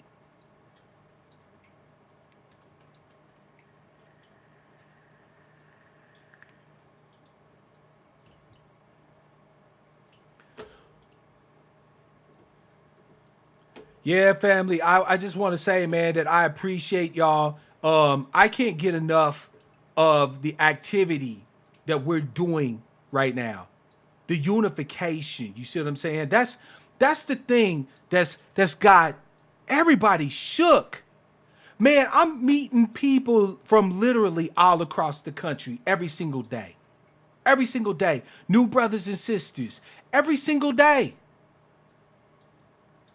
Who are reaching out to me saying, hey, brother, how you doing? Where you at? What's going on with you? You heard what these motherfuckers said about us? Let's get them. Man, this ADOS love is real. It's a family. Everybody trying to trick us into saying that we a movement. Because they think if we start identifying as a movement, that they could co-opt us, right? That they could come in and throw wedges between our advocates. They don't even know that we all family, that we tying ourselves together by links of lineage, that they can't kill, that they can't co-opt, they can't break. You feel me? They can't break. And it's got them shook because they're trying all of the old strategies, family. They're trying you got outside agitators stirring up all the good niggers. They tried that with the whole Russian bots thing. That didn't work, right? So now they trying, to throw verbiage at us. Oh, we for some sort of reparations. Yeah, I'm for reparations, but what about the Native Americans? Right? And so on and so forth, you dig? So they trying us. You sent me a call. Okay, Jonathan, hold on a second. I'm gonna pop the link in here one more again, just in the chat. All right, give me just a second. And if you have the desktop app, you should have the. This will just pop open the Discord server, and you'll. I see you on the server. I see you on there, right? So your name is listed online. As a matter of fact, let me give you a role here. Make you a member of the server, okay? So now you see like all the people that's online. You got Brother Cease who's on there and things like that, right? Then so you over on your right, you'll see a list of people that are on the server. You see that, Jonathan? Okay, and then in the middle, you should see like some chat if you in one of the text channels. And then over to the left, there's a list of text channels and voice channels. There's two voice channels, one that says public voice chat, and you'll see my little angry black sheep icon in it. And then you'll see, and you'll see public voice chat. Just click on the name public voice chat and it should bring you right on over. But don't you worry, Jonathan, if you can't get it working or whatever, we'll figure out something. I'll figure out another way to be able to get you on because I don't have my Skype up and anything like that, right? And I want the people to be able to hear it too. So G. Scott said, wait till springtime when all of us come out of hibernation. We'll see who's the real internet punks. Don't come outside. Right? Hell yeah. Right now, they got it easy because we all in the house. You dig? Wait till the snow melt and the sun come out and we start going into our communities. Because, family, you keep looking for something to do with all this energy you got. You want something to happen right now. Well, I can tell you what can happen right now, right? Boycott, divest, and sanction, and start talking to other people about ADOS. And so direct them to ADOS101.com. Up there's my man right there, Jonathan. Go ahead, brother, speak. Hello? Oh, shit. Yeah, that sounds hella good. What's good, brother? Glad you figured it out. Yeah, thanks, man. I appreciate it, man. Yeah, hold on a second. I'm gonna mute the I was gonna mute the live stream. Can you hear me now? Is everything all right? Oh yeah, I hear you just fine. As a matter of fact, I might have to turn my volume down because you kicking my ass right now. There we go. Yeah. It's a pretty fantastic mic. Yeah, I'm pretty happy with it. Absolutely. Can't lie. So family, brother Jonathan, your ADOS family, a la Angry Black Sheep. Holla at us. Tell us what you want to talk about, man, and share your story. Tell them what you about.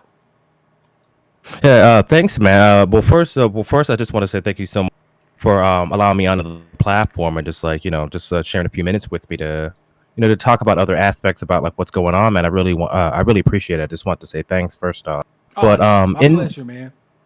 Yeah, much respect, man. 1000%. So I've just been noticing this other thing. I noticed earlier in the stream you were talking about the whole Russian bots aspect of what was going on, and I was doing like a little bit of research. I run my own Facebook group called I was telling you about it over email, called Donna the New Ugly, and basically it's like a way for like a leftist, right? Like I guess you could say like more like far leftist, right? Like to dispel some of the myths around like conspiracy theories and like like what they say like in mainstream media and stuff like that. But also it's like us kind of have like a tongue in cheek, like having fun at it, right? But there's some very serious like articles or resources that come up through the group like repeatedly. That's what's up. And so in 2016, there was that the Russiagate narrative, right? And there was this like a massive resource of articles that were coming up during the time of like, hey, this isn't what is taking place in 2016. This has been taking place since like before 2016, and I don't know if you saw like in the screenshot that I shared in the ADOS group, like that first link to that interview, the Darth Hard Perry interview. Did did you have a chance to look at that interview? I Did you watch it? What did you think? I didn't. Wait, are you talking about the one with that Michael guy? What's his name? The guy who was sitting there. It was like a round table of like five white folks, and then that Michael character was on there. The one that was talking about Russian bots. The one that's alleged to work for the NSA. That guy. Well, there was that, but the one that I was talking about, it's from the 1980s. I'd posted it like a few times in that ADOS public group. Do me a favor. But yeah, If you got the link, I made you a moderator on the channel, so you could go ahead and drop links to all of the information that you're referring to in the chat, so that everybody who's okay. watching can get access to the information you're referring to. Yeah. Yeah, absolutely. Like here in a minute, I'll share it here in the Discord chat, and then I'll share it on the YouTube chat so everybody can see it, and they can see the tweet too, so they can see what I'm talking about. Right on. So yeah, and in the 1980s, there was this interview. It's actually, when you watch it, it's like it sends shivers down your spine when you watch it. And he was like he was involved in the the infiltration, like the FBI infiltration of the Black Panthers in the 1960s, going into the disbandment in the 1970s. Wait a minute, And I saw that. his, I saw that interview. It was a brother who was an FBI agent. Kind of yes. had short hair. He was wearing a suit, and he had I think he had like a silver cap or something like that on his tooth. I saw that interview, man. That was some creepy shit. It's seriously creepy stuff. It's very heavy stuff, man. And yeah, like I said, his informant name was Darth Hard Perry. And there's this one thing that kind of like stuck out to me recently because I had rewatched it. You know what I mean? Mm-hmm. And he said in the interview, like the interviewee, the guy's name's Gil Noble. He said, how many operatives are involved in like liberation and revolutionary movements. And like I said, he did the expose in the 1980s. So we're only like a few decades, like, past what this guy had said. You know, you see what I'm saying? And he said, how many agents are still involved in like monitoring like liberation and revolutionary movements, right? He said that any one group could have anywhere from like 400 to 500 agents to possibly 1,000 in the 1980s. That makes but that makes 1,000.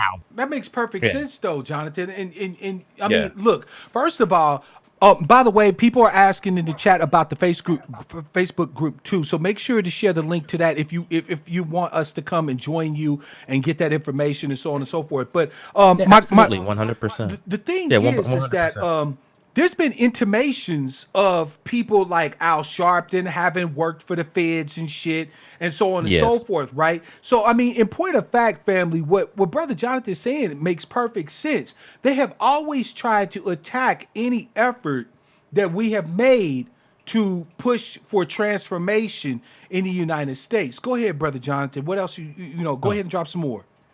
Yeah.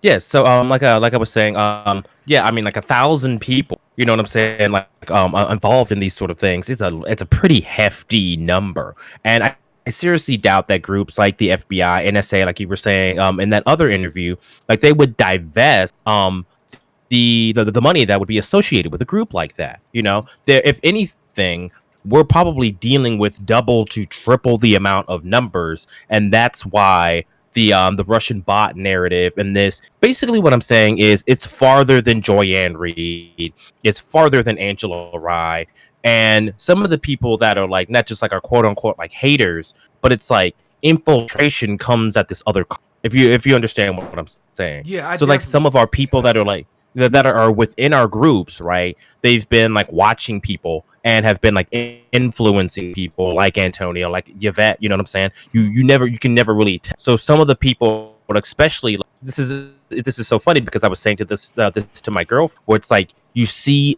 all of the disinformation, you see the static, especially from like quote unquote like Pan-Africanists and stuff like this, like on Twitter, right? Where it's like you'll see someone who's proud to be ADOS, and it's like, no, we're not xenophobic, we're not racist, we're not asking for these things, we're asking for something else, right? But then you see them lay out, and follow me, you see them lay out the entire schema of what we're looking for in ADOS. But then congratulations, you thought that you were talking to someone who was like this quote unquote knowledgeable Pan-Africanist, but really what you were doing was laying out like in a public forum to like an FBI or NSA agent. And we're constantly seeing this narrative over and over again, where it's like people laying out like things that they want to see changed about HR4, things that they want to see changed about the ADOS movement. Mm-hmm. You know, like certain lexicons and certain language around ADO, you know, needing to be changed. But guess what? You've been saying this to this quote unquote intellectual Twitter account, which really is just a sock puppet. It's just like 4 or 5 FBI or NSA agents all probing people enough, understanding the language enough to like get us to engage with them. But this entire time, they're thinking that it's bots. They're thinking that it's the account with 40 followers. They're thinking that it's the account with 30 followers. You see what I'm saying? Mm-hmm. But it's really the accounts that have 20,000 followers, Mm-hmm. 30,000 followers. You see what I'm saying? So okay, awesome. I just want to lay that out for let you. me ask you a question, if I may, and thank you for that information, man. Like, see, family, this is why you gotta tune in. Actual, practical, factual information that we can use right now to further our aims. So, Brother Jonathan, with all of that in mind, let me ask you a question. Do you think Yeah. the fact that the moves that we're making as ADOS publicly in a way kind of insulates us from this infiltration you're talking about? And the reason why I'm asking that question is this, right? Mhm. Prior Yes. to the advent of, I don't like to call this a movement. This is a transformational moment, right? This is the terminology that I use, because movements can be co-opted, they can be shunted, and so on and so forth, right? But if we're organizing around our lineage, try shunning that. You feel me? But the Yeah, I reason why understand. I'm asking this question is because previous movements of ours had the capability for infiltration due to the fact that we usually had centralized leadership. Like in the case of the Black Panther Party for self-defense, we had the chairman, we had it organized in a very sort of Robert's rules fashion, right? In the central organizing structure, right? When you're talking about groups like SNCC or the Southern Leadership Conference and so on and so forth, there was this real kind of sense of top heavy centralized leadership that I'm not seeing a concomitant, representation of in our current transformational moment. And so the reason why I'm asking the question is because in this particular circumstance, it's a little hard for someone to act in that way when pretty much everything we're doing is a matter of public record. No one's trying to hide the fact that we have specific verbiage we'd like to see in HR 40, right? No one's trying to hide the fact that we have specific advocates that we have organized around that are not leaders, but people that we trust to advocate for our positions and so on and so forth. I'm wondering, what's your take on the fact that this seems to be a lot more decentralized as opposed to previous movements that we've seen? That's a fascinating question. That's actually a really great question. Where well, I guess we just have to look to the future as far as like this and that sort of thing is concerned. I hope you understand what I'm saying by that, Hmm. because as it being like a decentralized movement, like I said, I ended up posting the tweet in the chat just in case so everybody in the YouTube channel can see, because my other thing with it is that, like I said, being involved in like quote unquote like leftist politics over the last few years, I've noticed this other thing as well, where it's like decentralized movements such as like I met a lot of people that were involved in things like Occupy Wall Street, Hmm. Antifa movement, stuff like that, and they pride themselves also on these decentralized movements, right? Yes. Where it's like how you were saying, where it's like, oh, we don't have leadership, we work in a collective, we're Hmm. anarchists, etc., right? Hmm. And that's also been like a bit of an issue as well, because like I said, it makes it like you can these agents, FBI, NSA, etc., they can set out long-term plans for their infiltration. You see what I'm saying? Because there is no centralized person that is like relaying information amongst the group. There is not like a concerted collective within the group, like a prime example, like you were saying, like the Black Panther Party, where it was like, hey, we think there's something happening. We're concerned about like Brother Fred Hampton or something something like that. Right. Like, because you've heard about like all the details about like what happened with his assassination. There was Absolutely. like infiltration into the center of the group. So like I said, I hear constantly those same sort of narratives where it's like FBI, NSA, right? Involving themselves like in these groups, but like I said, they're decentralized. They're like the Antifa in Seattle's not talking to Antifa in Chicago. You Yeah. see what I'm I saying? know exactly what you They, say. I mean, you're talking about like you mentioned Antifa, but as an excerpt, my referent would be the Black Bloc, right? I'm very yeah, familiar with the Black Bloc and their operational, their modes of operation and so on and so forth. yeah, Yeah, so I mean, yes, even in the different or I don't like to use the term because it's been so overused in reference to groups like terrorist groups and stuff like that that it's making me yes, loath to say it.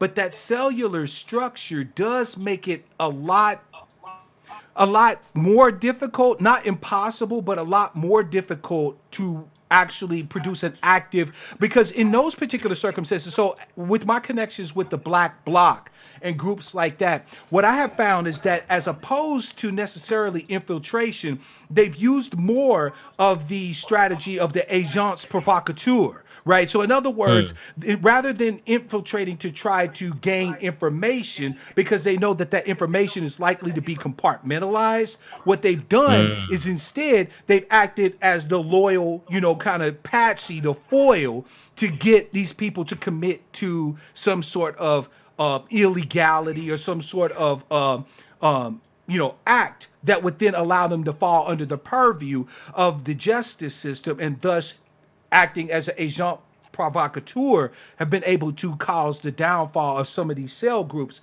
What I would like to see, and you tell me what you think about this, Jonathan, yeah. we actually have a model on how the ADOS, BADOS, USDOS, DOAS, that whole thing, how this could be organized in the open source community. Now, I'll give you an example of what I'm talking about, right? As it Yeah. stands now, we currently have various advocates, like to my DOAS brothers and sisters. I know some of them follow the brother Norris Shelton, right? They see him as their advocate. They developed a flag and other stuff like that, right? There's other Yeah. different kind of groups, or I don't like to use the term factions, but it applies. Factions that kind of fall under the same purview. We're all doing the same thing, right? But we have Yeah. different banners under which we're operating, right? But the open source functionality works as this: the ideas that make the program work is what has primacy. So regardless of who it is that comes up with the idea, right? So if in open source family, in open source programming, if your code is more effective than the next person's code, your code is the code that gets introduced into the code base, right? That actually works to build out the software. No one really Yes. technically cares who you are. They only Right. care There's no about ownership. the code, right? Yeah. So if we were to operate sort of in an open source fashion, meaning pick the advocate you feel like you resonate the most with, right? That you support. Shout out to Herman Carter, by the way, for the new sub. I appreciate you. And so on and so forth. I think that that would not only be effective for us in the sense that it would allow us to be able to still be able to gather together when we need to for a common purpose, right? So we have this program we're trying to create. So we gather Yes. together and start coding, right? But it's the code that takes the primacy of place, not the individuals. Are you feeling me where I'm coming from on that? Yeah, that's a fascinating take on this whole thing. I really appreciate that as well because same deal. It's like, well, what we're talking about like right now, like I was saying with the group that I run down in the New Ugly. We talk about that like a fair bit where it's like moving ourselves away from like, even though like they have their own like open source social networking and things like that, and like even platforms like we're using right now like Discord, they should all start being these new I guess I mean, for lack of a better term, right? Like there are these spaces where we could and we need to be cultivating, like as you put it, like the code in which we need to move ourselves forward. I find that whole thing pretty interesting. I like that idea a lot because, like I said, like other leftist groups in the United States are using the same sort of lexicon. They're saying we need to move to open sourcing our ideas. So it's like people who are like willing to step to the table about like leftist politics.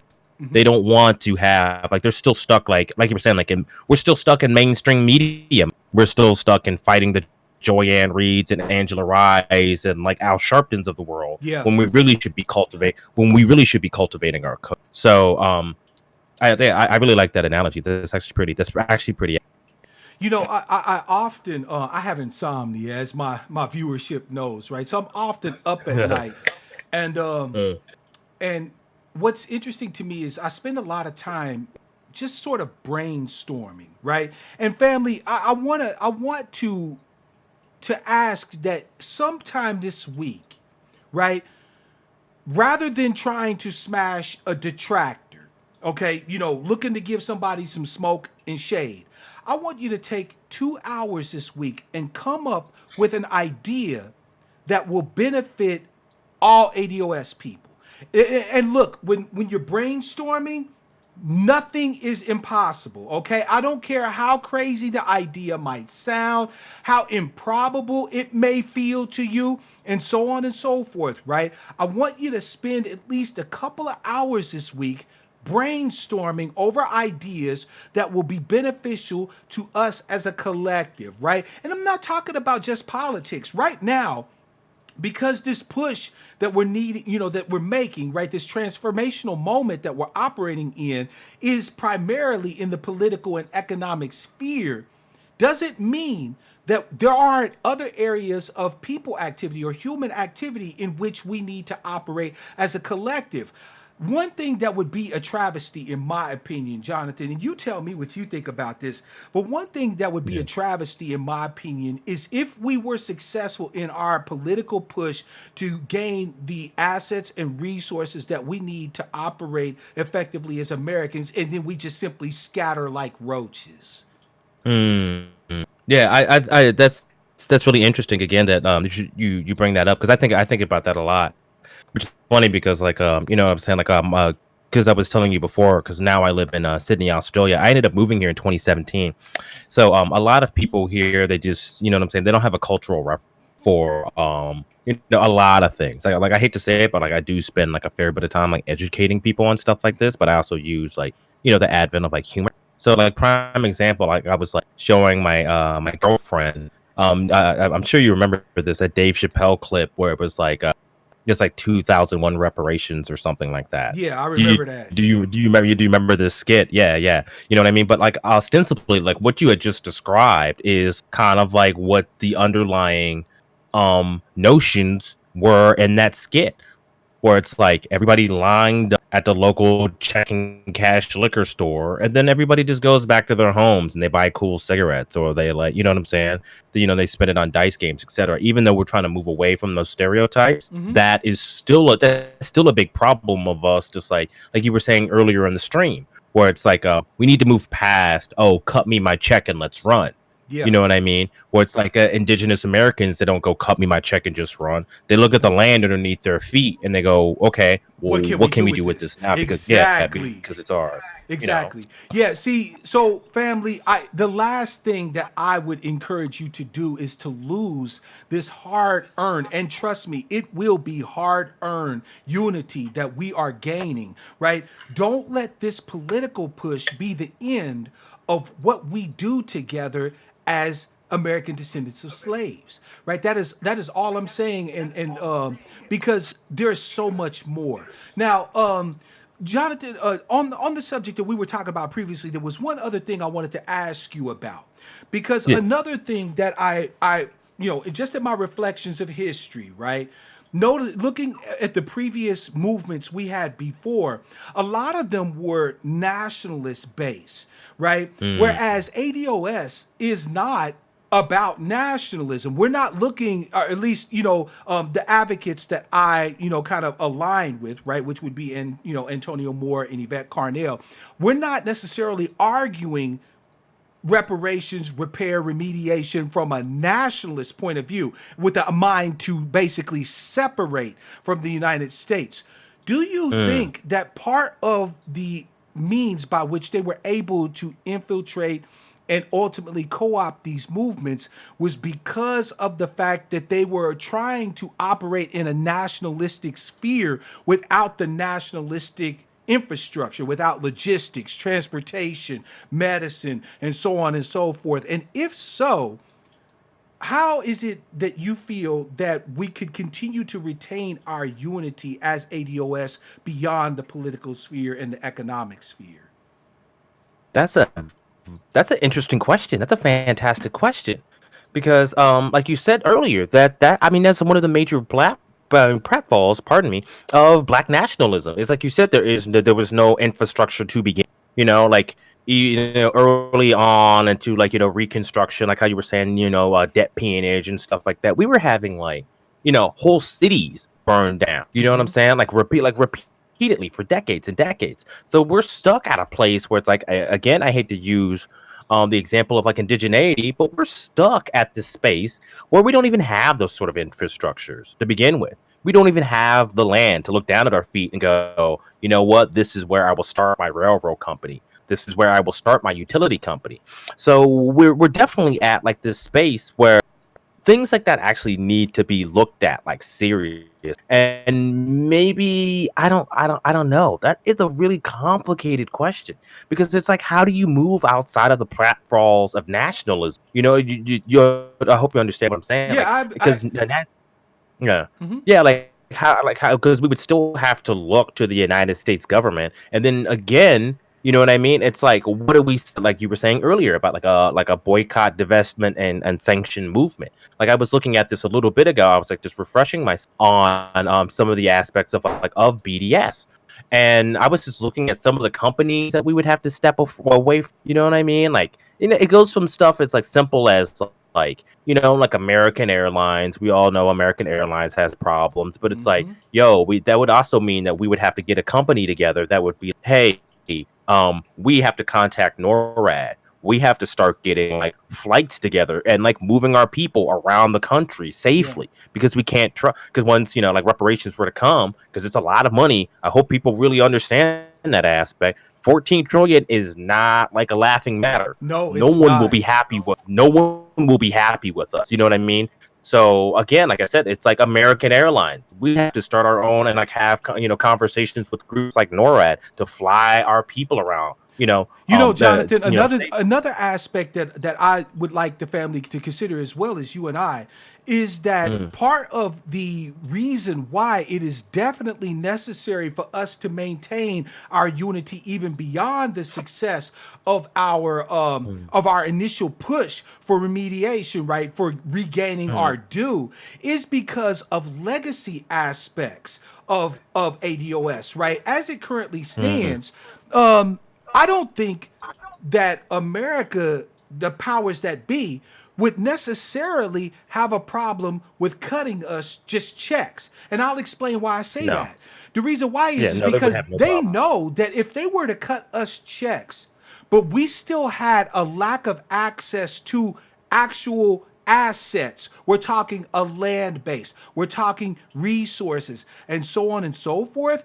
That because of that, they would end up with all of those checks right back in their hands. Only now Precise. our justice claim has Precise. been exhausted and we're all stuck, right? So part of the reason why we have to get off this mode of run me my shit is because not Mm-hmm. only is it that hyper individualist mindset that we've been inculcated with, having to be on our constant back foot in survival mode, but it won't allow for us to develop the commonality, the common will, if you will, that will allow Yeah. us to build the infrastructure to preserve the resources and wealth that we ultimately do gain from our reparational struggle. Would you agree? Yeah, again, it's like a really fantastic way that you should put that because like I said, it's like like I was mentioning earlier, where it's like when I was looking at some of these lists of like, I was just like I said, like as you were starting off the show, I was just looking at, I was like, okay, what would that actually look like for us to make serious inroad to boycott? And when I say boycott, I don't mean like, how you were saying before about like blackface Prada shoes and like all this like silliness. You know what I Right. mean?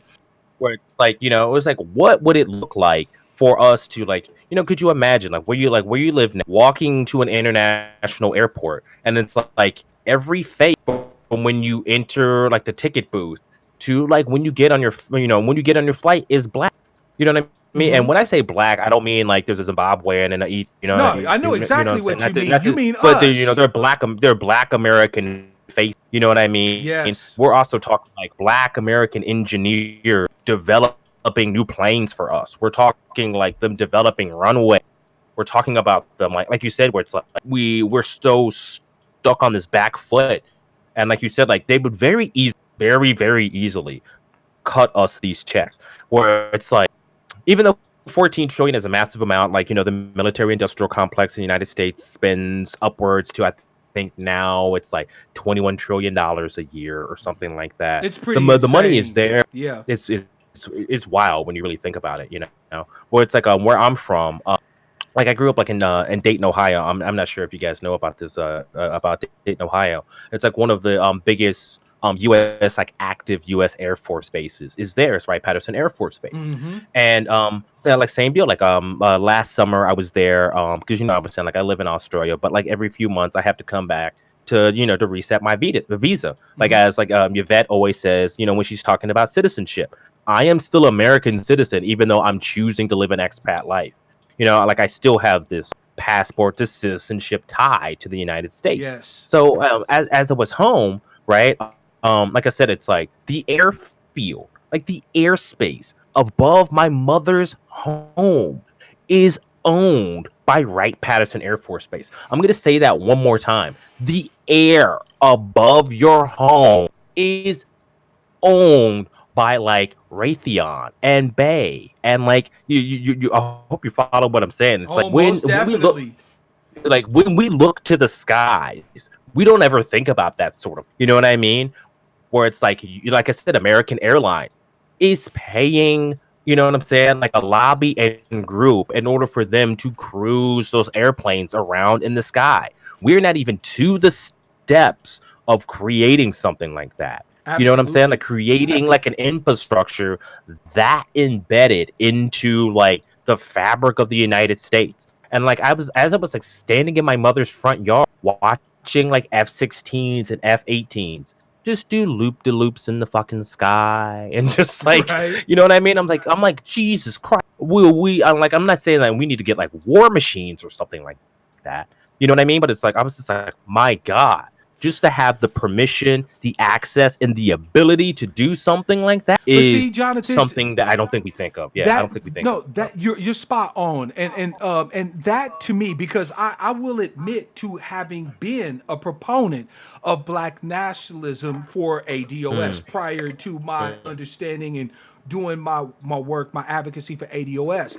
But the reason yes. why I'm no longer there isn't because I believe we're incapable.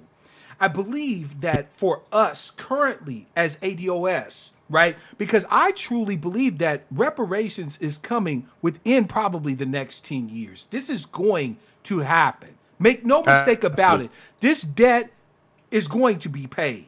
All right. But here's the thing to note: in order for nationalism to truly be something that's effective, especially if Mm, you're already talking about creating a national infrastructure on soil that is already claimed by another nationality, the mhm. moment you set forth to do that, you had better damn well be able to do it, right? So, in other Yeah. words, like, I think that black nationalism currently, not saying it isn't feasible at some point in the future, but currently is kind of putting the cart before the horse, right? It's Mhm. trying to develop something in a time when it's not necessarily viable, right? I mean, we would Yes. we so I think that the next major I don't want to say conflict, but the next major sticking point between Mm-hmm. ADOS. What remember, family, what I was talking about wedge issues? This is going to be a wedge issue if we let it be. The wedge issue of nationalism versus Americanism. And the reason why I'm putting it that way is because we are Americans, right? We have our citizenship through the 14th Amendment, birthright citizenship. Our ancestors were given citizenship under the 14th Amendment, and all of us that have been born since then have been born as Americans. Okay, so we are currently Americans, American right? citizens. Now, this debt that we're pursuing from our country, right? From our nation. This debt that is owed to us as citizens from our country. But once we acquire whatever resources, assets, remuneration, and so on and so forth that we get, that is only really truly the beginning of what we will need to do, right? Because we are, think about it as this: reparations, right? Esco said it's a stupid ass way to forfeit your reparations. I would have to agree at this point. But what we're trying to do now is we're trying to do the equivalent of having America finally unlock the shackles, right? Take off the weights, right? Take us out of the straitjacket and help us to stand up on our own 2 feet. But we still have to run the race with America. And America is the equivalent of a world-class track star who's had the best nutrition, the best food, the best training, and so on and so forth. It's not reasonable to expect us, right? Because I'm using this as an analogy, to expect us, as soon as the shackles have been taken off and we're out of the straitjacket, to stand on the running line and say, okay, now go. No, there will have to be a period of rebuilding us, of fixing, of taking those resources and actually fixing what's broken with us before we can even start to discuss the idea of some sort of black nationalism. So, Jonathan, tell me what you think about that, brother. Again, that's a fascinating set of ideas, because like we were just talking about a few moments ago. Like, we're gonna have to look. I like the idea of like the reality. Like, I have to say, I really honestly appreciate you saying that. I really do like the idea of people looking at this and being like, okay, we have to look at this as in that, like, just 2020. You know what I mean? Because 2020 could be the breaking point. You know It what I really mean? could. I mean, But people are saying all this bullshit, but family, I'm not going to say it's going to happen for us in 2020. yeah, But 2020 is definitely going to be the point at which we normalize our restoration as part of the national conversation. And I could see precisely. that even by 2024, maybe even 2028 on the outside, an actual real push. Yeah. You see what I'm You know, saying? what people will take, yeah, you know, like beyond Marianne Williamson, you know, even though I hadn't finished that show of Antonio yet, so I don't know what the rest of her talking points were, but like her coming to the table with 100 billion, we could be, like you said, looking at 2028, and then somebody being like, okay, no, let's actually look at this real number, and then we have this massive investment into our communities, into our homes, over what could be, you know, because they're, you know, like I said, even though, you know, like I was referencing earlier with the you know, with the military industrial complex being worth 21 trillion, but this is 21 trillion dollars worth of funding from massive lobbies and things like that. You know, Absolutely. I hope you're following what I'm saying here. Is we can't just take the money and then just buy homes and just buy cars and start businesses. That's, like you said, it's like we're basically just turning it around, and we're putting the money back into the hands of Sears, putting the money back into the hands of Procter and Gamble, etc. Right? We need to have this other layer of thinking about this entire thing. And one of Yes. those things, like you said, is going to be like, you know, hey, what is it like to do public transportation for an entire city and get funding from like the city of Chicago or something like that? Facts. What is it going to look like? What does that kind of thing actually look like? You know what I mean? Where it's like we're in so much danger. I hope people understand this. We are, and I'm pretty sure like everybody who listens to your show like totally does. But like we're in so much danger of like you said, like the checks being cut and being like, oh wow, this is this amazing moment, like in human history, quote unquote, even though it took 400 years for it to happen. Right. Shudder, like shudder, like fucking shit. You know what I mean? To, okay, what does it actually look like to put our boots on and to start marching this race once it's here? So I Yes. understand what you're saying. Like I totally like I get what you're getting at. That's a really fascinating. Absolutely. I mean, Um, Durable said it best, institution over individual checks. Look, do I believe that some degree of individual remuneration would be necessary? Yes. There are a lot of us who, look, I know people that have lost their homes and been homeless since 2009 after the collapse of the housing bubble. We have people yes, that are in dire need, right? I think that dying. some sense or some degree of individual remuneration is definitely appropriate. However, it is institutions that have primarily caused the break in where we are at this point. So it will need to be institutions that are built to seal the breach where we are, right? We will Yes, need a focus on uplift, collective uplift and growth, maintenance, right? Okay, so if we get reparations, when we get it, I should say, when we get it, we still have to maintain it, right? It's not yes, as if they're going to give us this and then everybody in this generation will just be like, oh, no, no, no, no, no, right?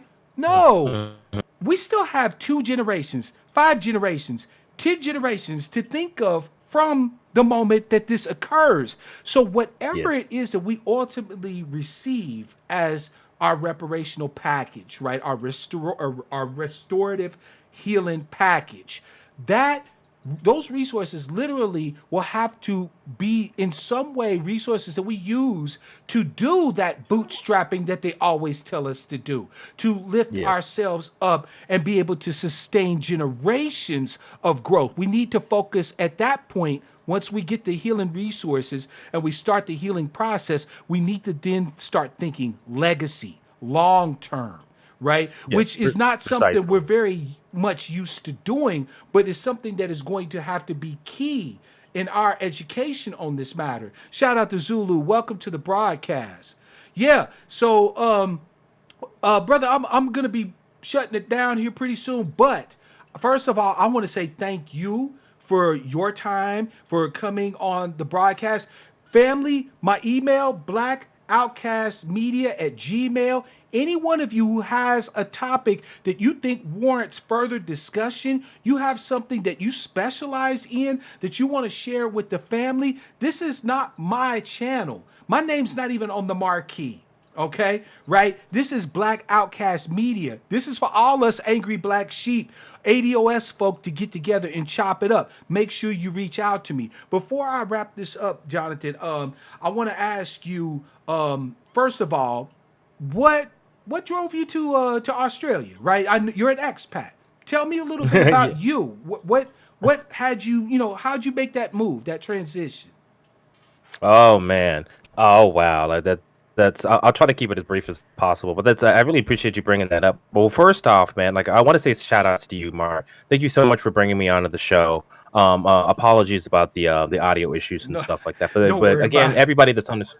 Yeah, everybody that's on the stream, thank you guys all so much for your time too. I really appreciate it. Thank you guys all so much for showing up to this, and hopefully the information we've been sharing. I mean, obviously, it's gonna be pertinent. It's gonna be a story that's evergreen. People will That's be able to right. come back and look at this and find new things within it. But yeah, 2017, man. That's when I had finally kind of like, came to my well, going into my breaking point. Because like 2016 was just so leading up to 2016, I had just moved to New York City. Like I've been involved like in arts and music now for probably about like 12-ish years. Hmm. And I had made like a few trips back and forth to like New York City, like DJing shows and setting up art exhibitions and this sort of thing, right? Hmm. But going into that time, I was like, okay, let me try to actually make like a serious go at living in New York City. And I'm trying to think of the best way to put it, man. Just the amount of income inequality, especially like in a place like New York, and still being like a young black man, like in the city. just, like I said, like when you see your brothers out there, just like, man, just like seriously, just keep an eye on some of them. You know what I mean? Because it's like some people out there, it's literally like you were saying, they're literally trying to yank the rug out from underneath them. And a place like in New York City, it could happen in a matter of like hours to days. You're just like, oh, everything was Facts. fine. And then, like, you know what I'm saying? Like, my life is literally swirling in the tube. And like 2016 was like, because like I was living and working in Man. And, just like getting back and forth to my apartment, you know what I mean? And like where I was like, where I was living, which was it was very small. And like I was like in the transition to moving to Brooklyn. And things were just very dangerous. You know what I mean? It's just like protesters, they just see everybody as like, as like an enemy, these sorts of things. Like police were like in a very strange, like everybody thought that like something else, like, was just kind of just like in the air, And also at the same time, this is like when I started talking to my partner, was like my girlfriend, and we were trying to, just move our relationship further. We weren't sure where we were sitting with certain things, but I knew what I felt, what I was thinking about being in the United States. I was like, this is the curtain closed for me being in the United States.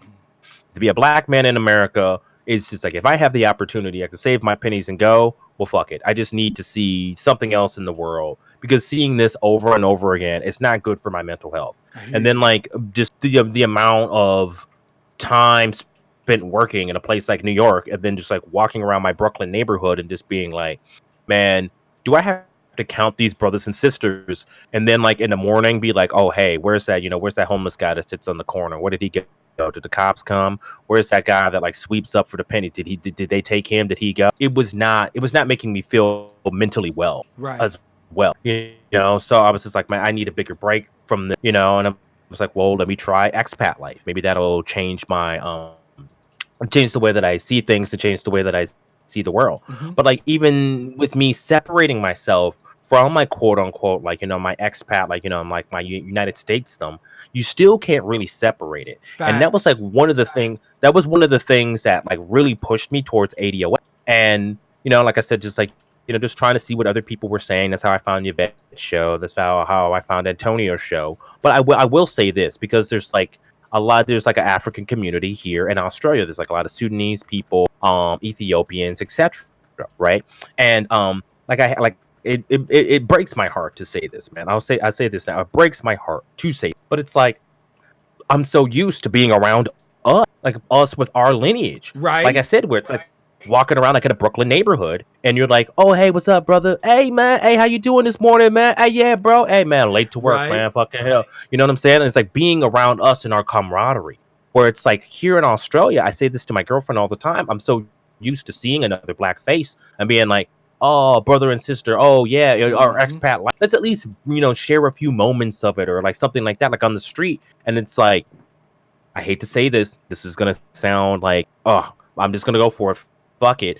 It's, skin folk ain't kin. You know what I mean? Skin ain't kin. Thank you. You know what I'm saying? So like I walk around the streets here in Sydney, Australia, and I'm like, oh man, like I can see these like white folks like staring at the sister, and I'm like, oh man, this isn't cool. They're like they're objectifying her. They're looking at her like this thing. People are like clutching their wallets and purses walking by Sudanese men.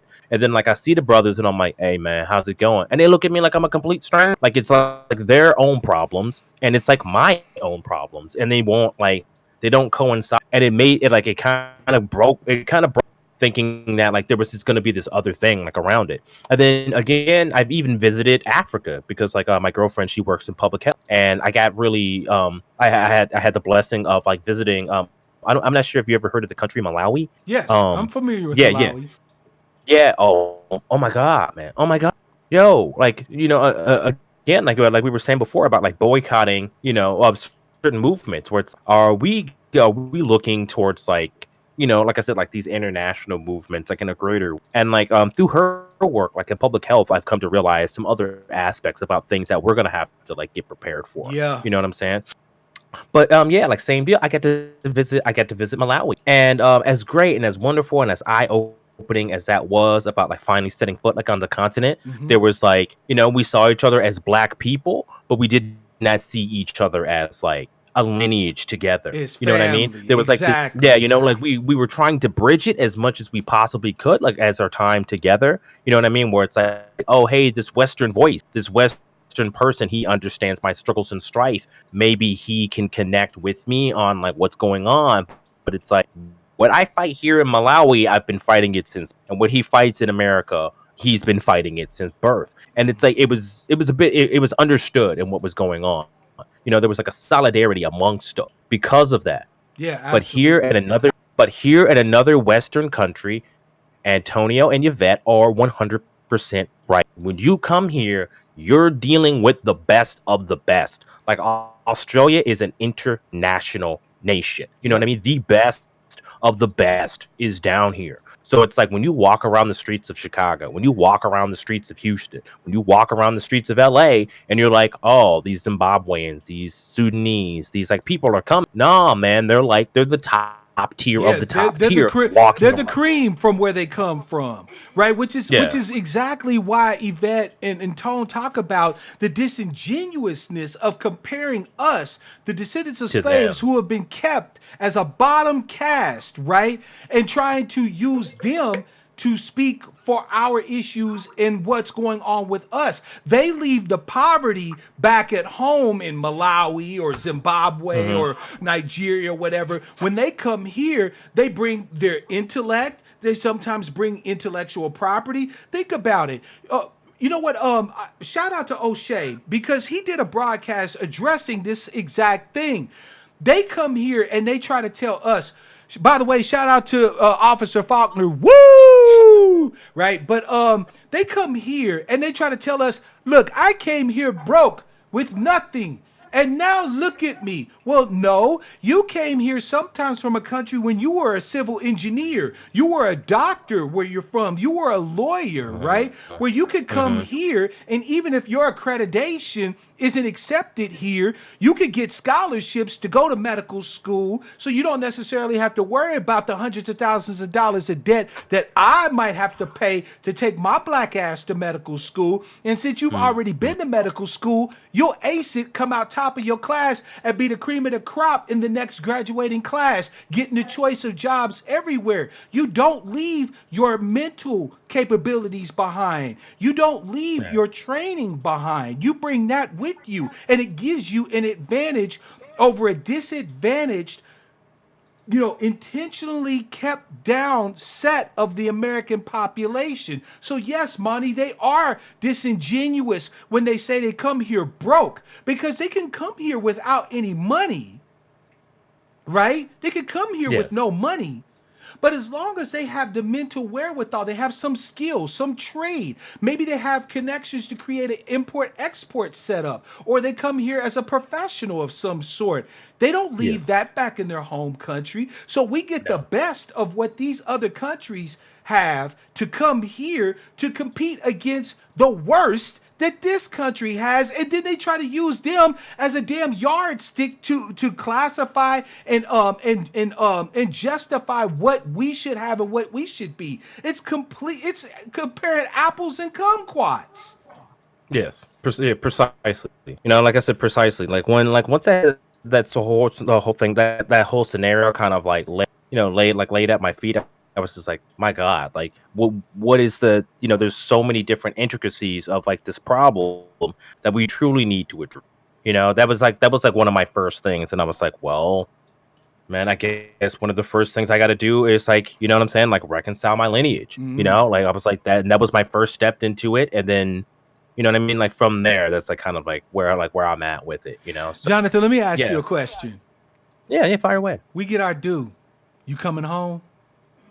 You coming home and get man? We look, bro. It's gonna be Jubilee. We are gonna have the barbecue of all motherfucking barbecues. All right. So you coming Yeah, back man. home to your family and get some of that ADOS flavor again, or what? Again, that's really funny, man. It's like that's funny you should say that because even with with my girlfriend, like she's because she's getting ready. She just finished up her thesis. She's about to become a doctor. That's So what's like up, man. yeah, Congrats. yeah, she does a lot of really great work with like the indigenous people here. Like I said, dealing with like public health and like same deal where it's like that sort of like black solidarity where it's like again, this is interesting because I just want to add this before I answer the question. Where it's like I hope people realize that like even though they have and that it's indigeneity and like but it's also like a black nation. I hope you follow. I hope you understand what I'm saying. But the indigenous people here, they have what is called they're the First Nation here. They are, you know what I'm saying? They're the First Nations people, and they have a flag that they all represent. They all represent themselves the same way, and they decided to have like a solidarity around themselves, you know, uh, inside of this nation, and it means something totally different to them, to like as opposed to like what we see like black nationalism as, but they have like a different pride, but it also comes from like their traditions and like the things that were taken from us. You know what I mean? Yes. They still, they can still practice their traditions, sing their songs, this sort of thing. But if it comes to like well, like reparations like actually like taking place and like coming back to the United States, I wouldn't mind it because like I said, like my girlfriend, she wants to do her postdoc, and like I said, it's still like even though like Australia is still like an international nation, right? American schools are still seen as the top tier of the top tier. So like Absolutely. even if you do have an Australian PhD, we're still talking about possibly still her having to go to the United States to do a postdoc um in an American university. We're talking about, she's been talking about like John Hopkins or us possibly going to Chicago or something like Ooh. that. But yeah, like I said, she does a lot of a lot of work in that field. Like she's amazing. Like the research and stuff that she's brought to the table, as far as like our discussions and stuff like that. That's why I love her, obviously. Where I'm just like, my God, like the way she understands blackness and indigeneity and how the things work together, and like just, like I said, just they deal with this like so many like hardships here.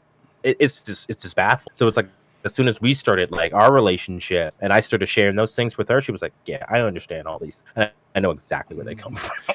What I think is really strange to me is a lot Yeah. of the rancor that we've received now from black immigrant communities and things like that is completely misplaced, because one of the things that most of us ADOS folk have always had a love for is all things African. Sure, we throw shade at them, we throw shade at each other. That's a black thing, right? If we Yeah. like you, we gonna fuck with you. You know what I'm saying, right? Yeah. So Yeah. the thing is that us getting our due here, though, could be the prelude for changes all over the diaspora as well as the continent. And yet they're challenging us at every move, because most of the shade that I've been getting, I've talked to white folks about this idea. And initially they'll be like, oh, well, I was an immigrant. I'm like, no, you take on the benefits of the country, you take on the debts. And they go, well, Yeah. and then they'll finally stop squawking and go, well, it's probably going to happen. Right? So I Yeah. might get a little pushback, but nothing on the level of the vehemence that and the disrespect that we've been shown by, black immigrants from the continent as well as the diaspora. And I think that's telling about really what the true dynamic has been under this Yes. so-called Pan-Africanism, because they almost act toward us, and I've used a kind of a ghetto reference. They've kind of acted like they bottom bitches leaving. You know what I'm saying? Like they've Yeah. been pimping us out, and now they bottom bitches still getting played. You know what I'm saying? And setting boundaries, and they feeling some kind of way about it. You know what I mean? So, Yeah. I think it's really interesting that one of the things that they don't see is that when we come up here and we start to heal the breaches, we start to become stronger connected as a people here, as a specific and distinct and unique lineage here. Naturally, as our strength increases, right? As it's like we start working out and we start getting a little stronger. We can see the cuts happening and so on and so forth. Well, then we're gonna want to work with other folk to maybe help Yeah. them with their shit. But they Yes. just refuse to see it, man. So, Jonathan, Yeah. again, man, I can't thank you enough for your appearance on the broadcast, and of course, you're welcome at any time. Family, he put the link to the Dawn of the New Ugly. Make sure you check out that Facebook site, right? I'm certain there's gonna be a shit ton of good information there. He also put a Yeah. link to his Twitter. Make sure you follow the brother on Twitter. Family, These are the conversations that we need to be having. These are the times for us, the American descendants of slaves, to gather the masses of us together, to put aside the wedge issues and the fuckery, for us to start having these real conversations, not the conversations where we all pumping each other up, talking about run me my shit, bitch. It feels good. Don't get me wrong. I understand. But we need to start thinking on terms of legacy, of getting our Yeah. due, and then using that to heal what's been broken with us and building a legacy for the generations to come after us. Because I can guarantee you, family, we fucked this one up. We only There's have the you one got the one. justice claim. That's it. We fucked this one up. We don't do the study needed to get the hard numbers that's really going to make an impactful difference. We rush to judgment. We refuse to listen to other groups just because we don't agree with them or whatever the case may be. We don't learn to strategize. We don't learn to unite around advocacy as opposed to leaders that make our lineage the tie that binds. And we won't have to worry about this problem 100 years from now because none of us will be here to have this problem. So, family, keep positive. Do your homework. 2 hours. Brainstorm this week of a good ass idea. Also, too, I put out the call. If you have something that you want, that some message or some content that you want to develop for ADOS family, come fuck with your man. Broadcast here at Black Outcast, Black Outcast Media Broadcasting. You don't have to create a new channel. I'll show you how you can use your home, your software, set up your studio, all of that. Get at me. I'm looking for 5 other content creators who are looking to speak to ADOS people about ADOS people and for ADOS people, all right? So we can start getting some entertainment, some information, some news, everything. I want you to be able to click on this channel and never have to click away. So don't reinvent the wheel. Come holler at your man, all right? I want to say thank you to everybody who gave a tip today. Trust me, it's appreciated. Your boy's, unemployed, so every little dollar counts. Oh, one other thing before I go. I mentioned this on the Discord. So if you are not on the Discord, you are fucking up because you're missing out on some good information. I have made a further investment in you, family. You're going to see dust over here in a little bit because I've actually purchased all the parts to build a dedicated streaming and video processing computer system here in my home. I'm going to be able to have multiple things with no artifacts, no visual issues. I'm going to be able to bump up the quality of the broadcast. The layout's going to be different. Everything's going to be different. I'm doing that so I can make sure to get you not only good content, but good quality content. Right? That's my investment in you as my people because I love you and I want you to have the best of every damn thing that is possible to be given to you. So, family, until the next time I see you. Oh, you know what? I don't have a super chat yet. You know why? I'll point it out. You see that number 706 up there? In order for me to qualify for super chat, I have to have at least 1,000 subscribers, which is why I've been telling y'all each one of y'all need to bring 2, right? And also, I need y'all to be watching the content. I have to have a certain number of hours in a given period of people viewing my content. I've got videos on my channel that a lot of you haven't seen. A lot of good content. Some of it will piss you off. Some of it you'll vibe with. But I've got a lot of content here in previous videos that you guys could be checking out. And I want you to make sure you watch it. Even if you have it playing in the background and you're listening to it. You know what I'm saying?